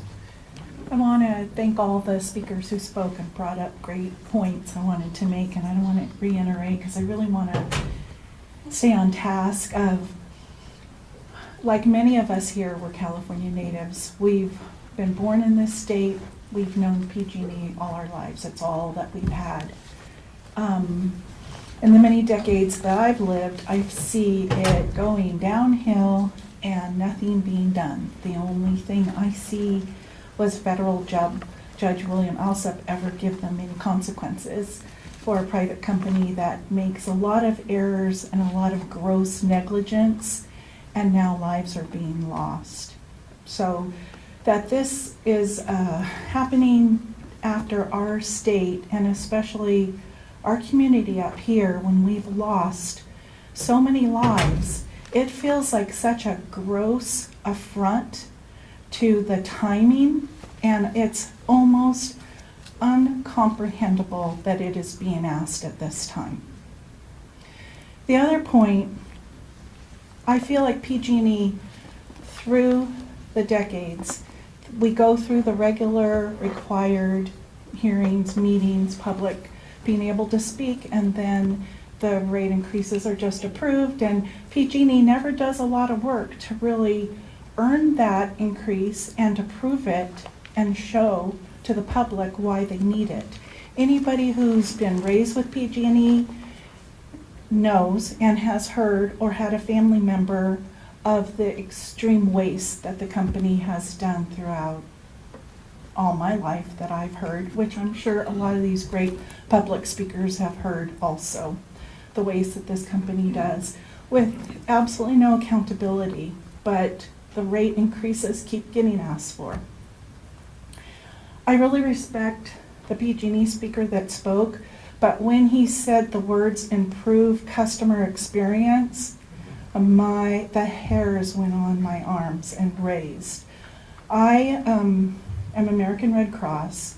We own some land, quite a bit of acreage, and we have we had at one time more, but we have 5 RVs of fire survivors on our property. My husband and I are very conservative in our power usage because we don't want to give them our hard-earned money to PG&E.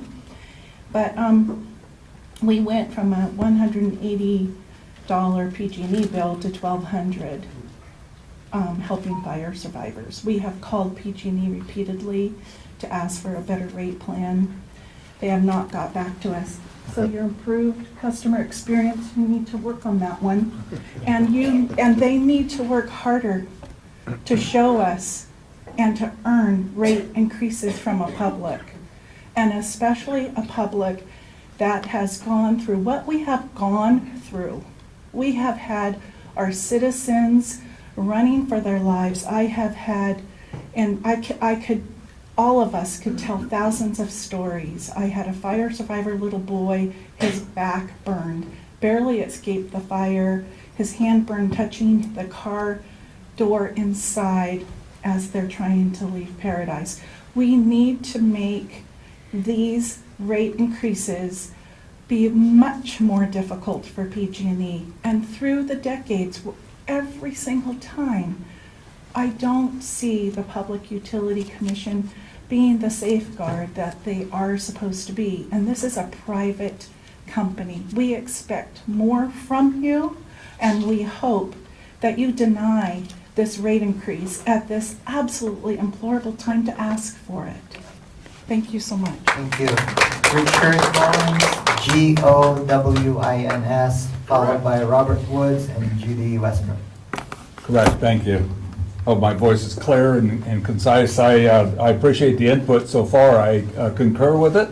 And I think the people that I've listened to and heard from in Paradise, which I am still a resident, although I lived in Magalia for a while, would voice their opinion consistent with what you've heard today in so many of the areas.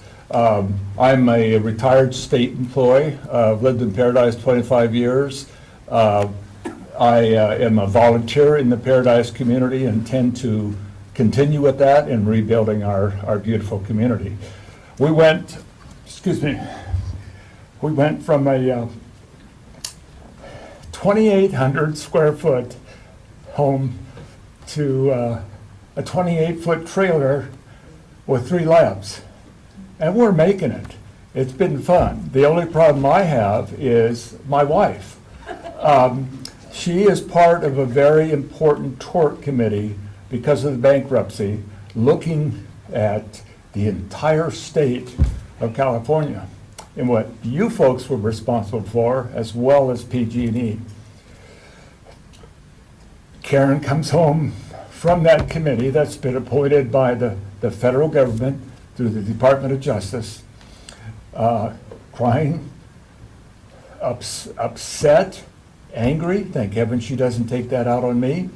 and concerned about your role and the role of PG&E in terms of negligence, accountability, and follow-through, especially with the claimants in the state of California. And I must be honest with you, I'm here representing strongly the claimants, that they don't get lost in the shuffle of payouts, rate increases, or whatever might be the case. Rate increases, we can talk to that. My home, the last increase went up 250%. We were never told why.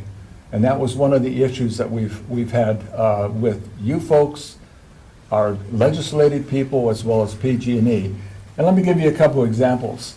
More people would have known, if they'd known about this meeting today, would have come. Most of Paradise is scattered. They have very limited means of communication, the technology of listening to news, paper, or whatever. They're in different communities, but they're concerned about Paradise and what's going on with rate increases. They didn't know about it. Most of them didn't. It's interesting, I found out late last night through the news, and I'm one of the advocates in the community of staying up to date on things taking place. It was difficult to adjust. I came from a meeting, legal meeting on issues regarding insurance, to come to this, and then I go back to a similar meeting. I gotta stress communication. One of the things I would strongly suggest, and part of this is, if you want our trust, and PG&E what's our trust, which they don't have, and which I don't have, you follow through with what you state in public, you communicate that well, and you let us know what you're doing and why on an ongoing basis, and make every effort to do that. I met in Sacramento with two of our assemblymen last week, the author of HR 15 or 1054. It was like Pegosi stopping or stating again at the federal level, and I respect her. I only use her as an example because that bill, which affects rates in 2 or 3 different areas for us, they didn't have time to read it. It was a political push, and it's going to have a severe impact, perhaps on the payout, as well as what type of recourse we will have as claimants and people in our community. That shouldn't have happened that way. PG&E, I've had to visit them 5 times in the office. I've had to write the vice president. I've had to write San Francisco on 3 different issues that could have been very simplistically handled. It wasn't. I listened to their vice president. They came to Paradise, promised things. Never happened. I go out in the field telling PG&E staff what we were told, felt good about it, and they go, no, he or she has it wrong. That's not the case. We're not doing that. We're not following through. And they're talking to people who have lost their homes. Everything. Able to wrap up in less than a minute? And just handling that in such a insensitive type of way for our residents. Lastly, let me just finish. I just want to concur with, don't increase the rates at all. And if you have to for some reason, let us know, and where those rates are going to go and how people are going to be accountable. I understand you have a safety division, or will have, and then a rates. Make sure they're working together, and that's the communication from our community. Realize the impact, $10. Folks, if you haven't sensed the disposition of our people and what effect that will have, you've missed the target. You've missed the view of what's going on in the lives of people. Don't, and this is loud and clear from our community and my neighborhood and everything else, don't reward people for negligence and criminal behavior. Please be accountable. Let us know what's going on. Treat us as human beings, and we will respect you even better if you show that you follow through with what your commitment is, especially with what you hold people accountable for and have in the past, and make sure you're up front with us on that and in the same ballpark with us as a community. Please, do that. It's time. Thank you. Robert Woods, WOODS, followed by Judy Westbrook, Ross Patterson, Pamela Posey, Mike Schultz. Robert Woods from Forest Ranch, and thank you for coming up here today and listening to all of us. I think one of the big problems that we have is that the decisions are not made here, but made in corporate boardrooms and so forth, whether it's cutting our trees or raising our rates or whatever our problem, or cutting power to our houses like the PG&E is proposing. One of the things is I went to a PG&E presentation out at the Elks, and we hardly got to talk with anybody. They just handed out literature, and I got to talk with one person, but they didn't really listen to what our concerns were out there. And when those decisions are made in the corporate boardrooms, they don't really relate to what our problems are. And in Forest Ranch, when they cut off our power, it disrupts our our water systems. It actually has life problems with people who need electricity for keeping themselves alive. Those problems aren't related by those people in the boardrooms. My idea is that we really need to have the state of California have a stake in delivery of electricity. I think we need government to control that process more. And I think this is the time to do that.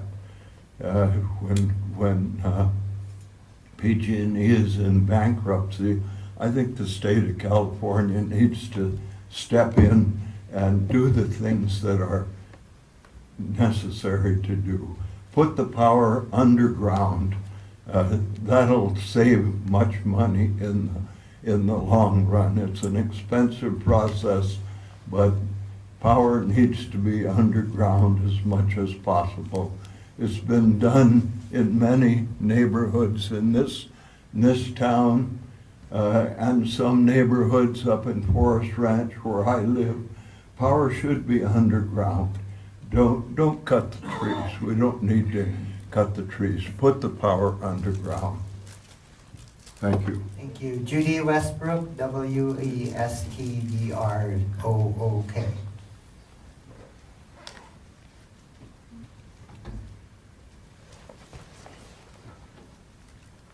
Hi, I'm a 39-year resident, 40-year resident of Paradise, and I received this in my mailbox up in Paradise and was shocked. PG&E proposes rate increase, and I was just like, and it had State California Senator Jim Nielsen on it, and I was just like, that's like pouring salt in the wound. I was totally disappointed in that, and I am still. And I'm also disappointed in the obscure location of this meeting in the Times, because I'm from Paradise. I don't know Chico that well. I'm very grateful to be here. I'm very grateful to be alive. It's only by the grace of God I'm alive with my husband. But I feel like you would have a lot better population input if you had it in a place that was more accessible with more times. Maybe you need more meetings to get a better discussion going. Anyway, I feel also like the increases for the rates need to come out of the pockets of the executives, not us. We are, as a senior, I have experienced 9 months of living in Chico. The cost of living, I'm not sure I'm going to be able to stay in this area, number one, and I'm not sure I'm going to even be able to remain in California because of the cost of living with rent that I'm looking at, and now the PG&E. What else? We don't know. We don't know all the fallout of what's going to happen. The medical costs from medical care. I have a disabled husband I was taking care of at home for a year, and the fire swept us out. And like I said, there was no clue there was a fire on our side of town. We had no smoke. We had no smell. We had nothing. We did not get a 911 reverse call. I called for an ambulance. There were none. We had no clue. The system completely wasn't activated. And so there's a lot of things that are keeping me from probably returning up there because I feel like it's in grave danger to happen again. To be perfectly honest, there's no way to control the winds, and there's no way to control the drought. And now I feel like PG&E is a major player for scaring us, and almost like the terrorism the lady talked about. I have no confidence in PG&E, and I would really rather not have to deal with them. The other thing, I think that it's unethical. This is an unethical thing, not only absurd, but I feel like it's going to change the demographics of Chico. Not only with what we're looking at from all the influx of population, but people on a fixed income like I am now, and other people that are on welfare and Medi-Cal, people with health issues, and the homeless. All of these people are at grave risk with these increases. And so we're going to be moving out of state. Chico may become the city where only the people that can afford to live here and pay these increases will be, the population. The rest of us will probably have to exit stage left. So I would request that you please deny the rate increase. Thank you. Ross Patterson, Patterson.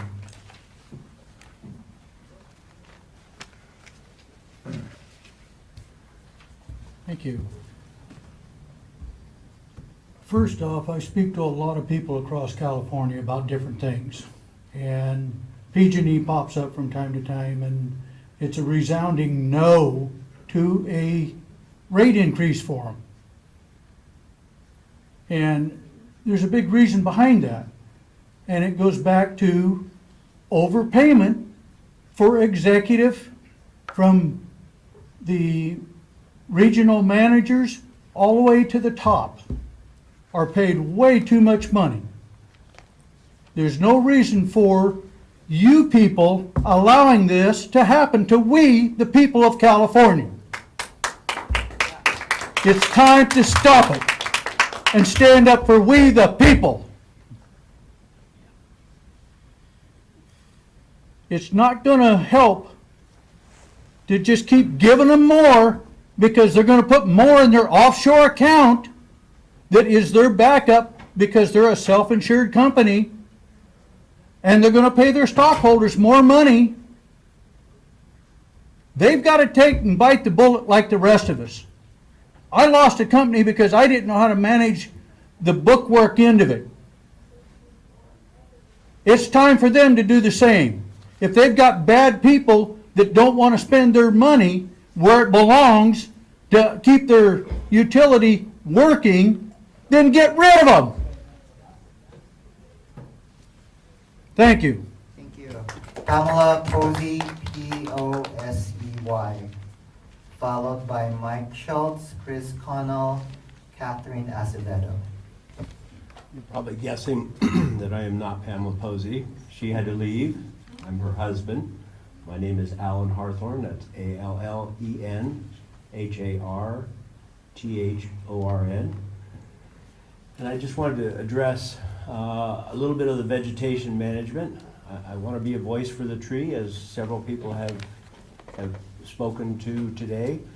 The vegetation management that is being conducted by PG&E is horrendous. It's extreme. It's not doing the job. As Robin mentioned, there were tree cutting crews on the ground in Butte County 2 months before the fire. And the crews were actually from Texas. Most of the tree cutters did not speak English. They know very little about the forest of California, most importantly about the foothill oak forest, and they have literally clear-cut these easements on trees that grow back as incredibly flammable bushes. So they're going about this completely wrong. Several people have mentioned insulated conductors. Why are we not forcing PG&E to use insulated conductors anywhere there's a chance of wildfires? Save our forests, use insulated conductors. I live in Butte Creek Canyon, which everybody in this county knows is a beautiful, pristine place. It has been torched. We have blackened sticks everywhere. Hundreds of thousands of trees are dead.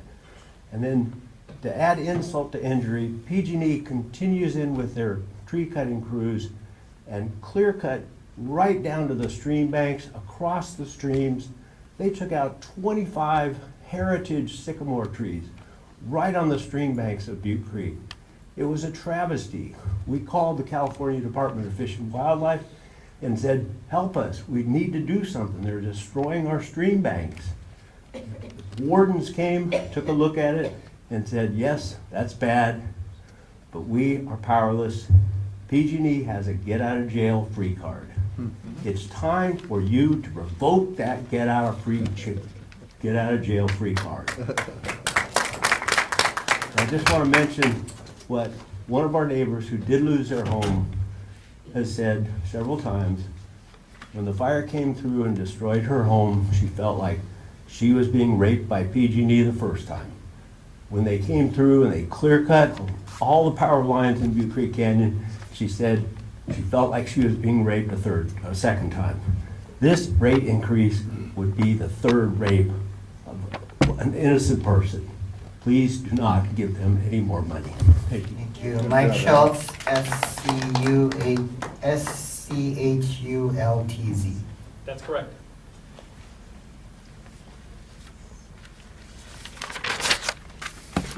Hello. I understand that PG&E is a unique private and public organization. Before asking the ratepayers for the $1.1 billion that are needed, I suggest that the money come from the investors, the stock prices for PG&E, not operating costs. I'm not talking about operating costs, I'm talking about investment income. My late father was a photographer down in Southern California, and if he had a loss in his business, he wouldn't be able to collect revenues beyond operating costs until that loss was absorbed.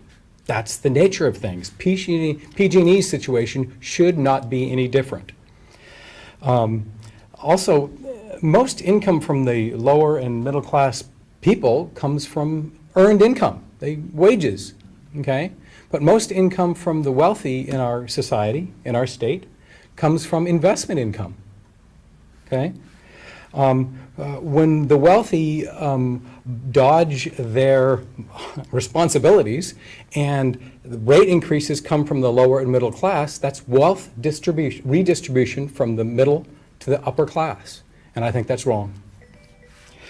Now this idea of taking the needed money, the 1.1 from the investment income, I don't want to hear that that's not possible because of the organizational structure. People created this organizational structure, and people can make exceptions under exceptional circumstances. That's what we're in, exceptional circumstances. And I also don't want to hear that, oh, this can't be done for this reason or that reason. What I want to know is how it can be done. What structural change needs to happen in such a way that the investment income for investors can be redirected toward this financial need. Okay? I realize that what I'm suggesting would result in lower stock prices. I understand that. Frankly, that's not an obstacle.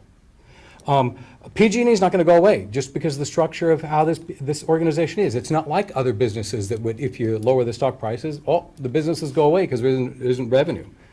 Therefore, stock prices would go down, and as any wise investor knows, you want to buy low and sell high. So low stock prices would result in opportunities, investment opportunities for people who are in the long-term investment goals. Okay?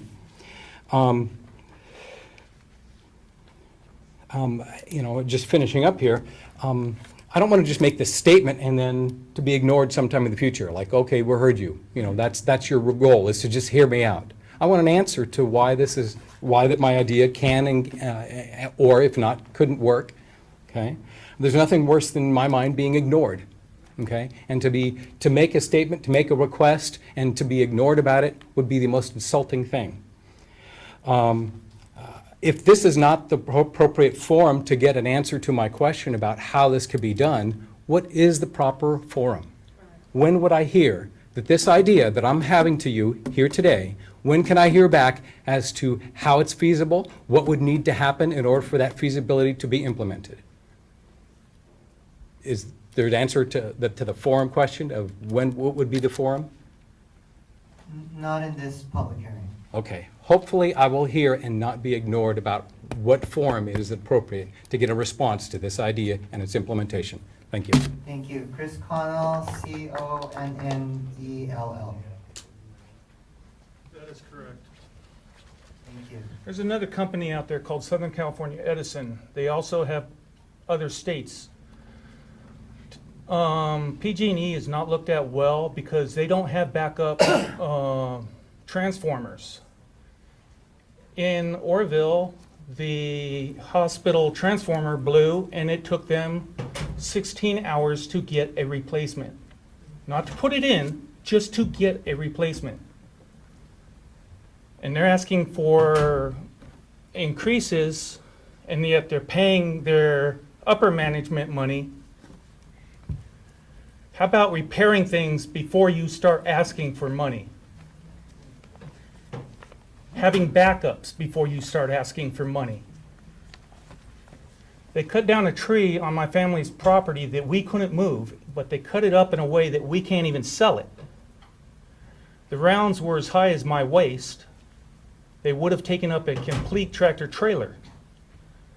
They just felt and said, well, could have knocked down one of our power lines. How? It was 60 feet from a power line.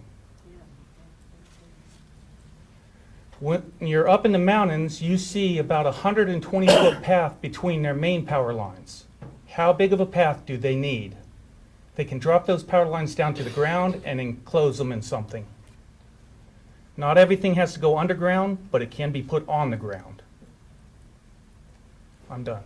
Thank you. Catherine Azevedo, Azevedo. Followed by Sue Hildebrand and Jim Minto. Thank you. There's three more. That's right, that's right. And I have it written down. First of all, just reiterating all of them. This is not an emotional issue for you. I understand that. As public service providers, you have a moral and ethical responsibility and obligation to provide honest and consistent service to secure a safe environment for all of the people you represent throughout California. Do not approve a rate increase for a company that is looking for an easy way out. Stock investments are not guaranteed. You have a personal portfolio. You hope your portfolio increases. There is no guarantee. It's no different for the public service that PG&E is supposed to provide for us. Do not approve this rate increase. Public Utilities Commission can set a new precedent. Don't bail out a mismanaged company just because you can. Keep them responsible. Keep them accountable. The accountability for businesses should be just as stringent as for an individual. You have an opportunity, again, to set a precedent that will be seen across the United States, not just California. The rate increases is another reflection of poor management, misplaced priorities. Fire prevention is safety. The costs that business responsibilities have is to provide us with that safety.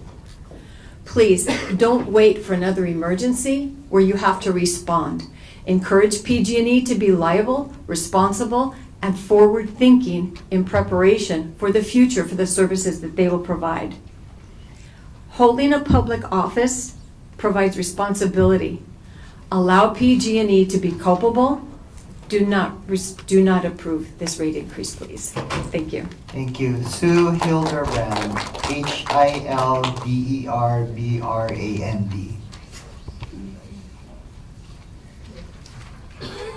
That is the correct spelling. It's great being one of the last people because I really learned a lot. I applaud everybody here for being so knowledgeable and sharing the numbers, and I really did learn a lot, and I will not repeat some of the amazing things that came up. I do want to mention on the notice that I received at the door, it says, a general rate case allows the CPUC to take a broad, in-depth look at the energy company's revenues and expenses and consider quality of service and other factors to arrive at just and reasonable rates. And the reason that I bring that up is because I have a feeling that what you all will do is go back and you'll review the numbers and you will come to the bottom line and say, yes, they deserve or they can justify a rate increase. What I really hope that you do is you go back to your offices and you remember the emotion that you heard here. And you not only consider the bottom line number, but you think about the morality and the emotional aspect of what what PG&E is asking to do. This is truly adding insult to injury at a time that our community does not deserve this. And based on so much of what I learned in this room in the last couple of hours is they don't deserve it even monetarily.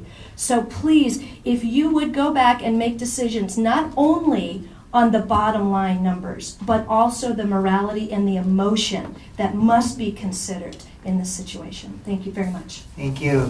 Jim Minto, Minto. You're the last speaker.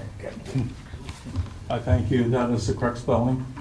And thank you, PUC, for showing up and subjecting yourselves to our feelings and what we have learned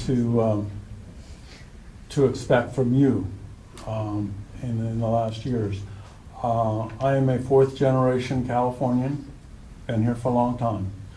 I have very little respect for you people and the PUC because I know not what you do, but I know what we are exposed to, and it's not a good deal, okay?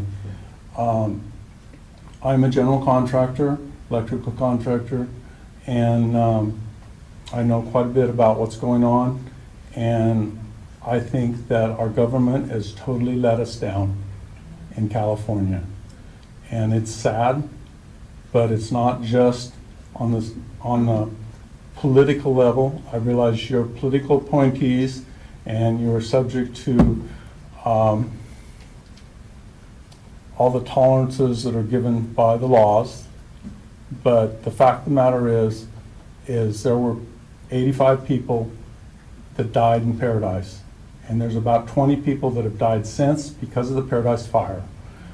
The fact of the matter is I talked to a coroner the week, it was about 14 days after the fire, and the coroner said they had collected 200 body bags. I think this is a cover-up. I think the government is covering up what's really happened, and this is just part of it. PG&E was planning on doing extensive power cutting, tree trimming, and so forth and so on, long before the fire.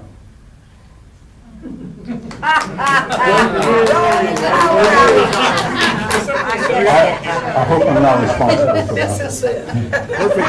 Perfect timing. Good effects. Anyway, some of the things I'd like to bring attention to is the power grid in Northern California. PG&E's power grid is failing. It is not capable of handling all of the new solar installations that are going on. PG&E's power is the worst is the non-cleanest power, what they call dirty power, when it fluctuates. It's the dirtiest power in the United States of America and Canada. PG&E is responsible for the dirtiest power. That needs to be fixed.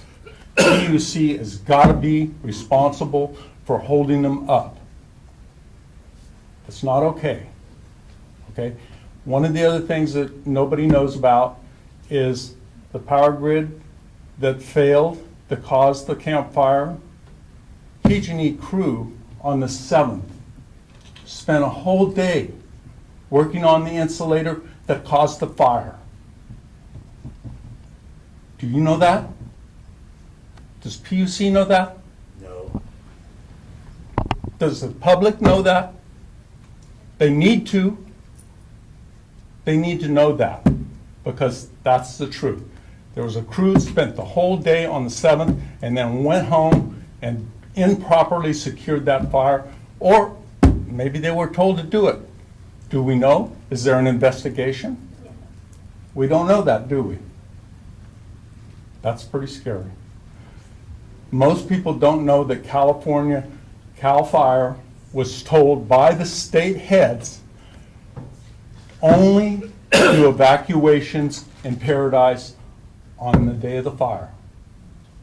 They weren't even supposed to ever pull out any fire equipment, no hoses off the rigs, nothing was supposed to ever be put out on the day of the fire. Half of Paradise could have been saved if CAL FIRE would have tried to put the fire out. They didn't even try. And the people don't know that. There's a lot of unknowns that need to be published, that need to come out. And I think that needs to be heard in a public or a government situation. And I thank you for your time. Thank you. Anyone else?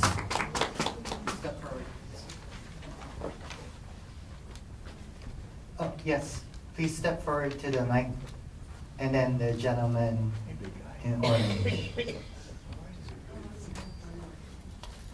Please state your name. My name is Gary Schallenberger. I'll spell it last name Schallenberger. I was a 47-year resident of Paradise, along with my wife. We lost our house on the day of the fire on November the 8th. We managed to escape. I'm on oxygen 2724. Managed to get out with my oxygen and this sort of thing, and I was prepared for this sort of thing to happen. I had been warned that we possibly would be, power would be shut off, so I played some games of what ifs. Well, we made it out, fortunately, but by the skin of our teeth. We lost our house, everything in it. What I am upset about is I was also a 35-year employee of PG&E in customer service here in Paradise and Chico, so I spent my working career with PG&E. If I had done something wrong at PG&E, had sent something wrong to a customer or did something that was not correct, I would have been fired and kicked down the road without anything like. So what really ticks me off as a former PG&E employee was the ability for the executive branch of the PG&E Corporation to pay their incapable leadership bonuses for felony manslaughter. That really upsets me.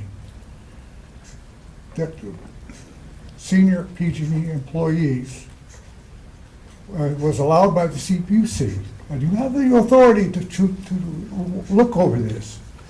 You could stop this right now. You could have a whole new business acumen, and we need to face this with corporate America, and this could be a test case. I'd like to see this other gentleman's proposal go for.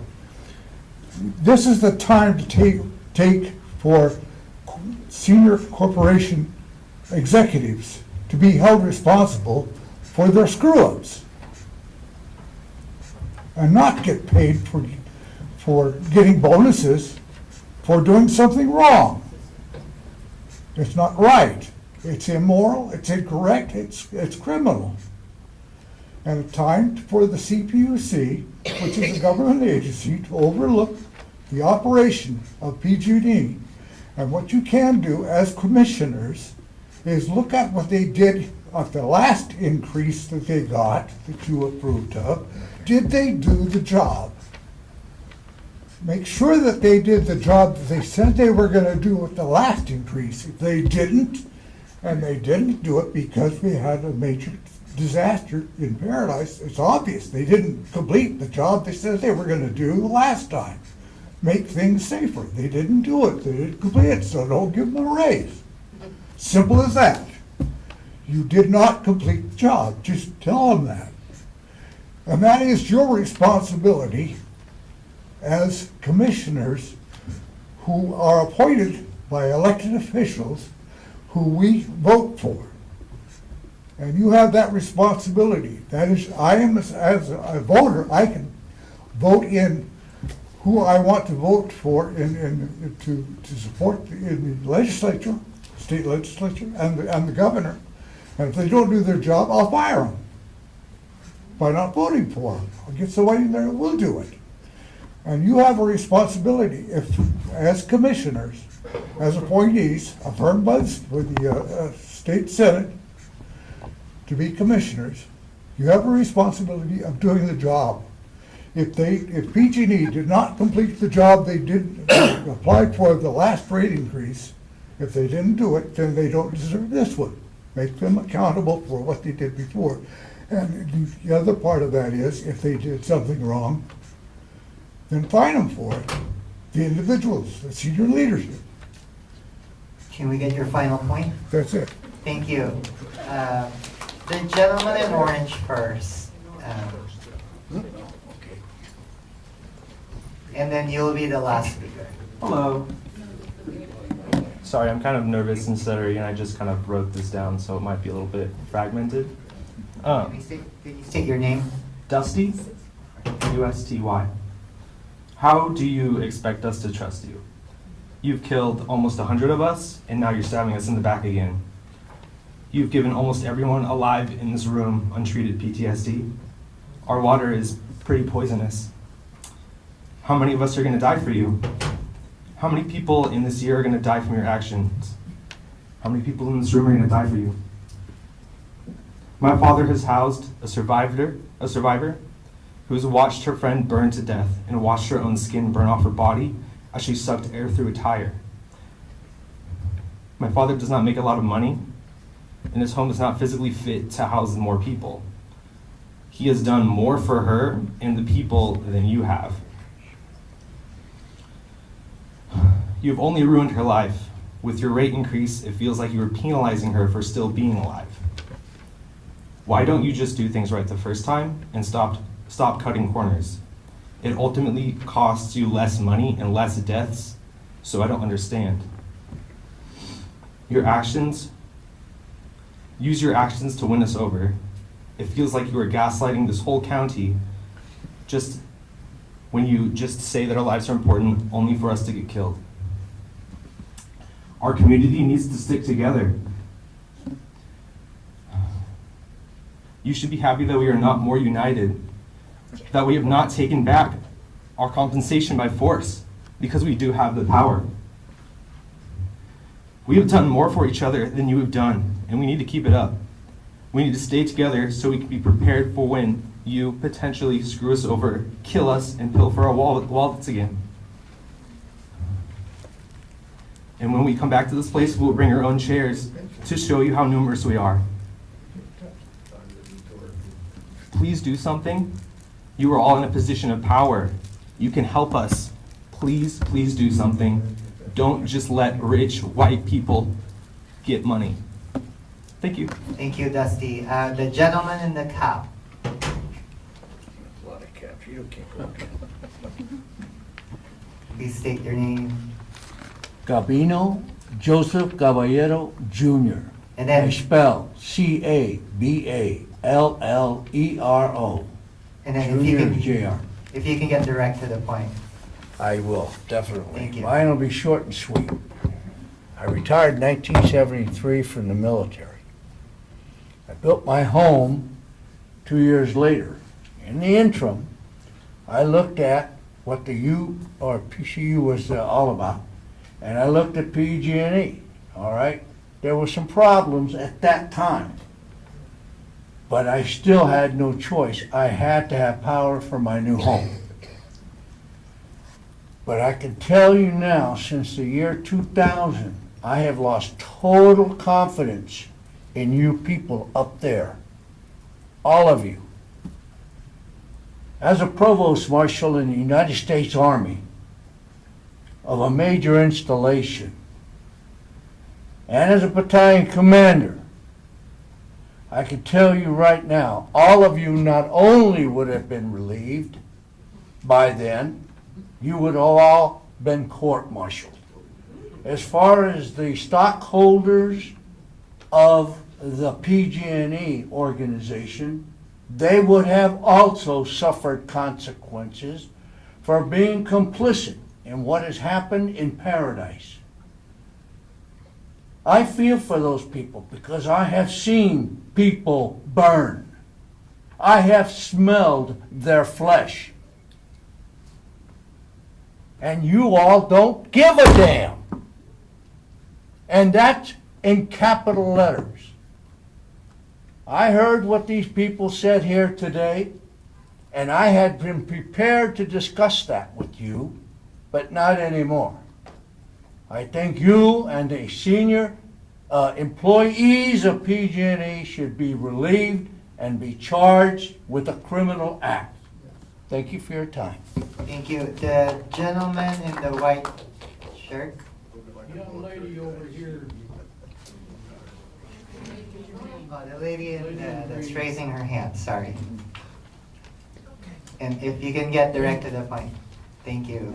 Hi, my name is Rose Hunt, H-U-N-T, and what I'd like to say is the shareholders of PG&E they've had 75 years of a conglomerate. This is the largest electric company in the United States, and they are the most corrupt. When I started looking into it, the Cargill Group owns 5 separate parts of the largest shareholders, and they are owned by the Rothschilds, if you really want to get to brass tacks.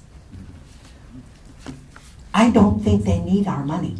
If you have to, break up PG&E so it's not so large and they can handle it.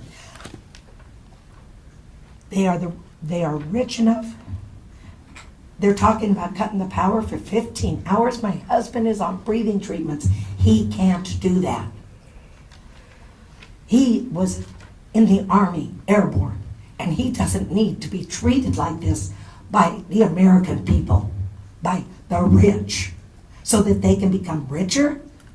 This is too much.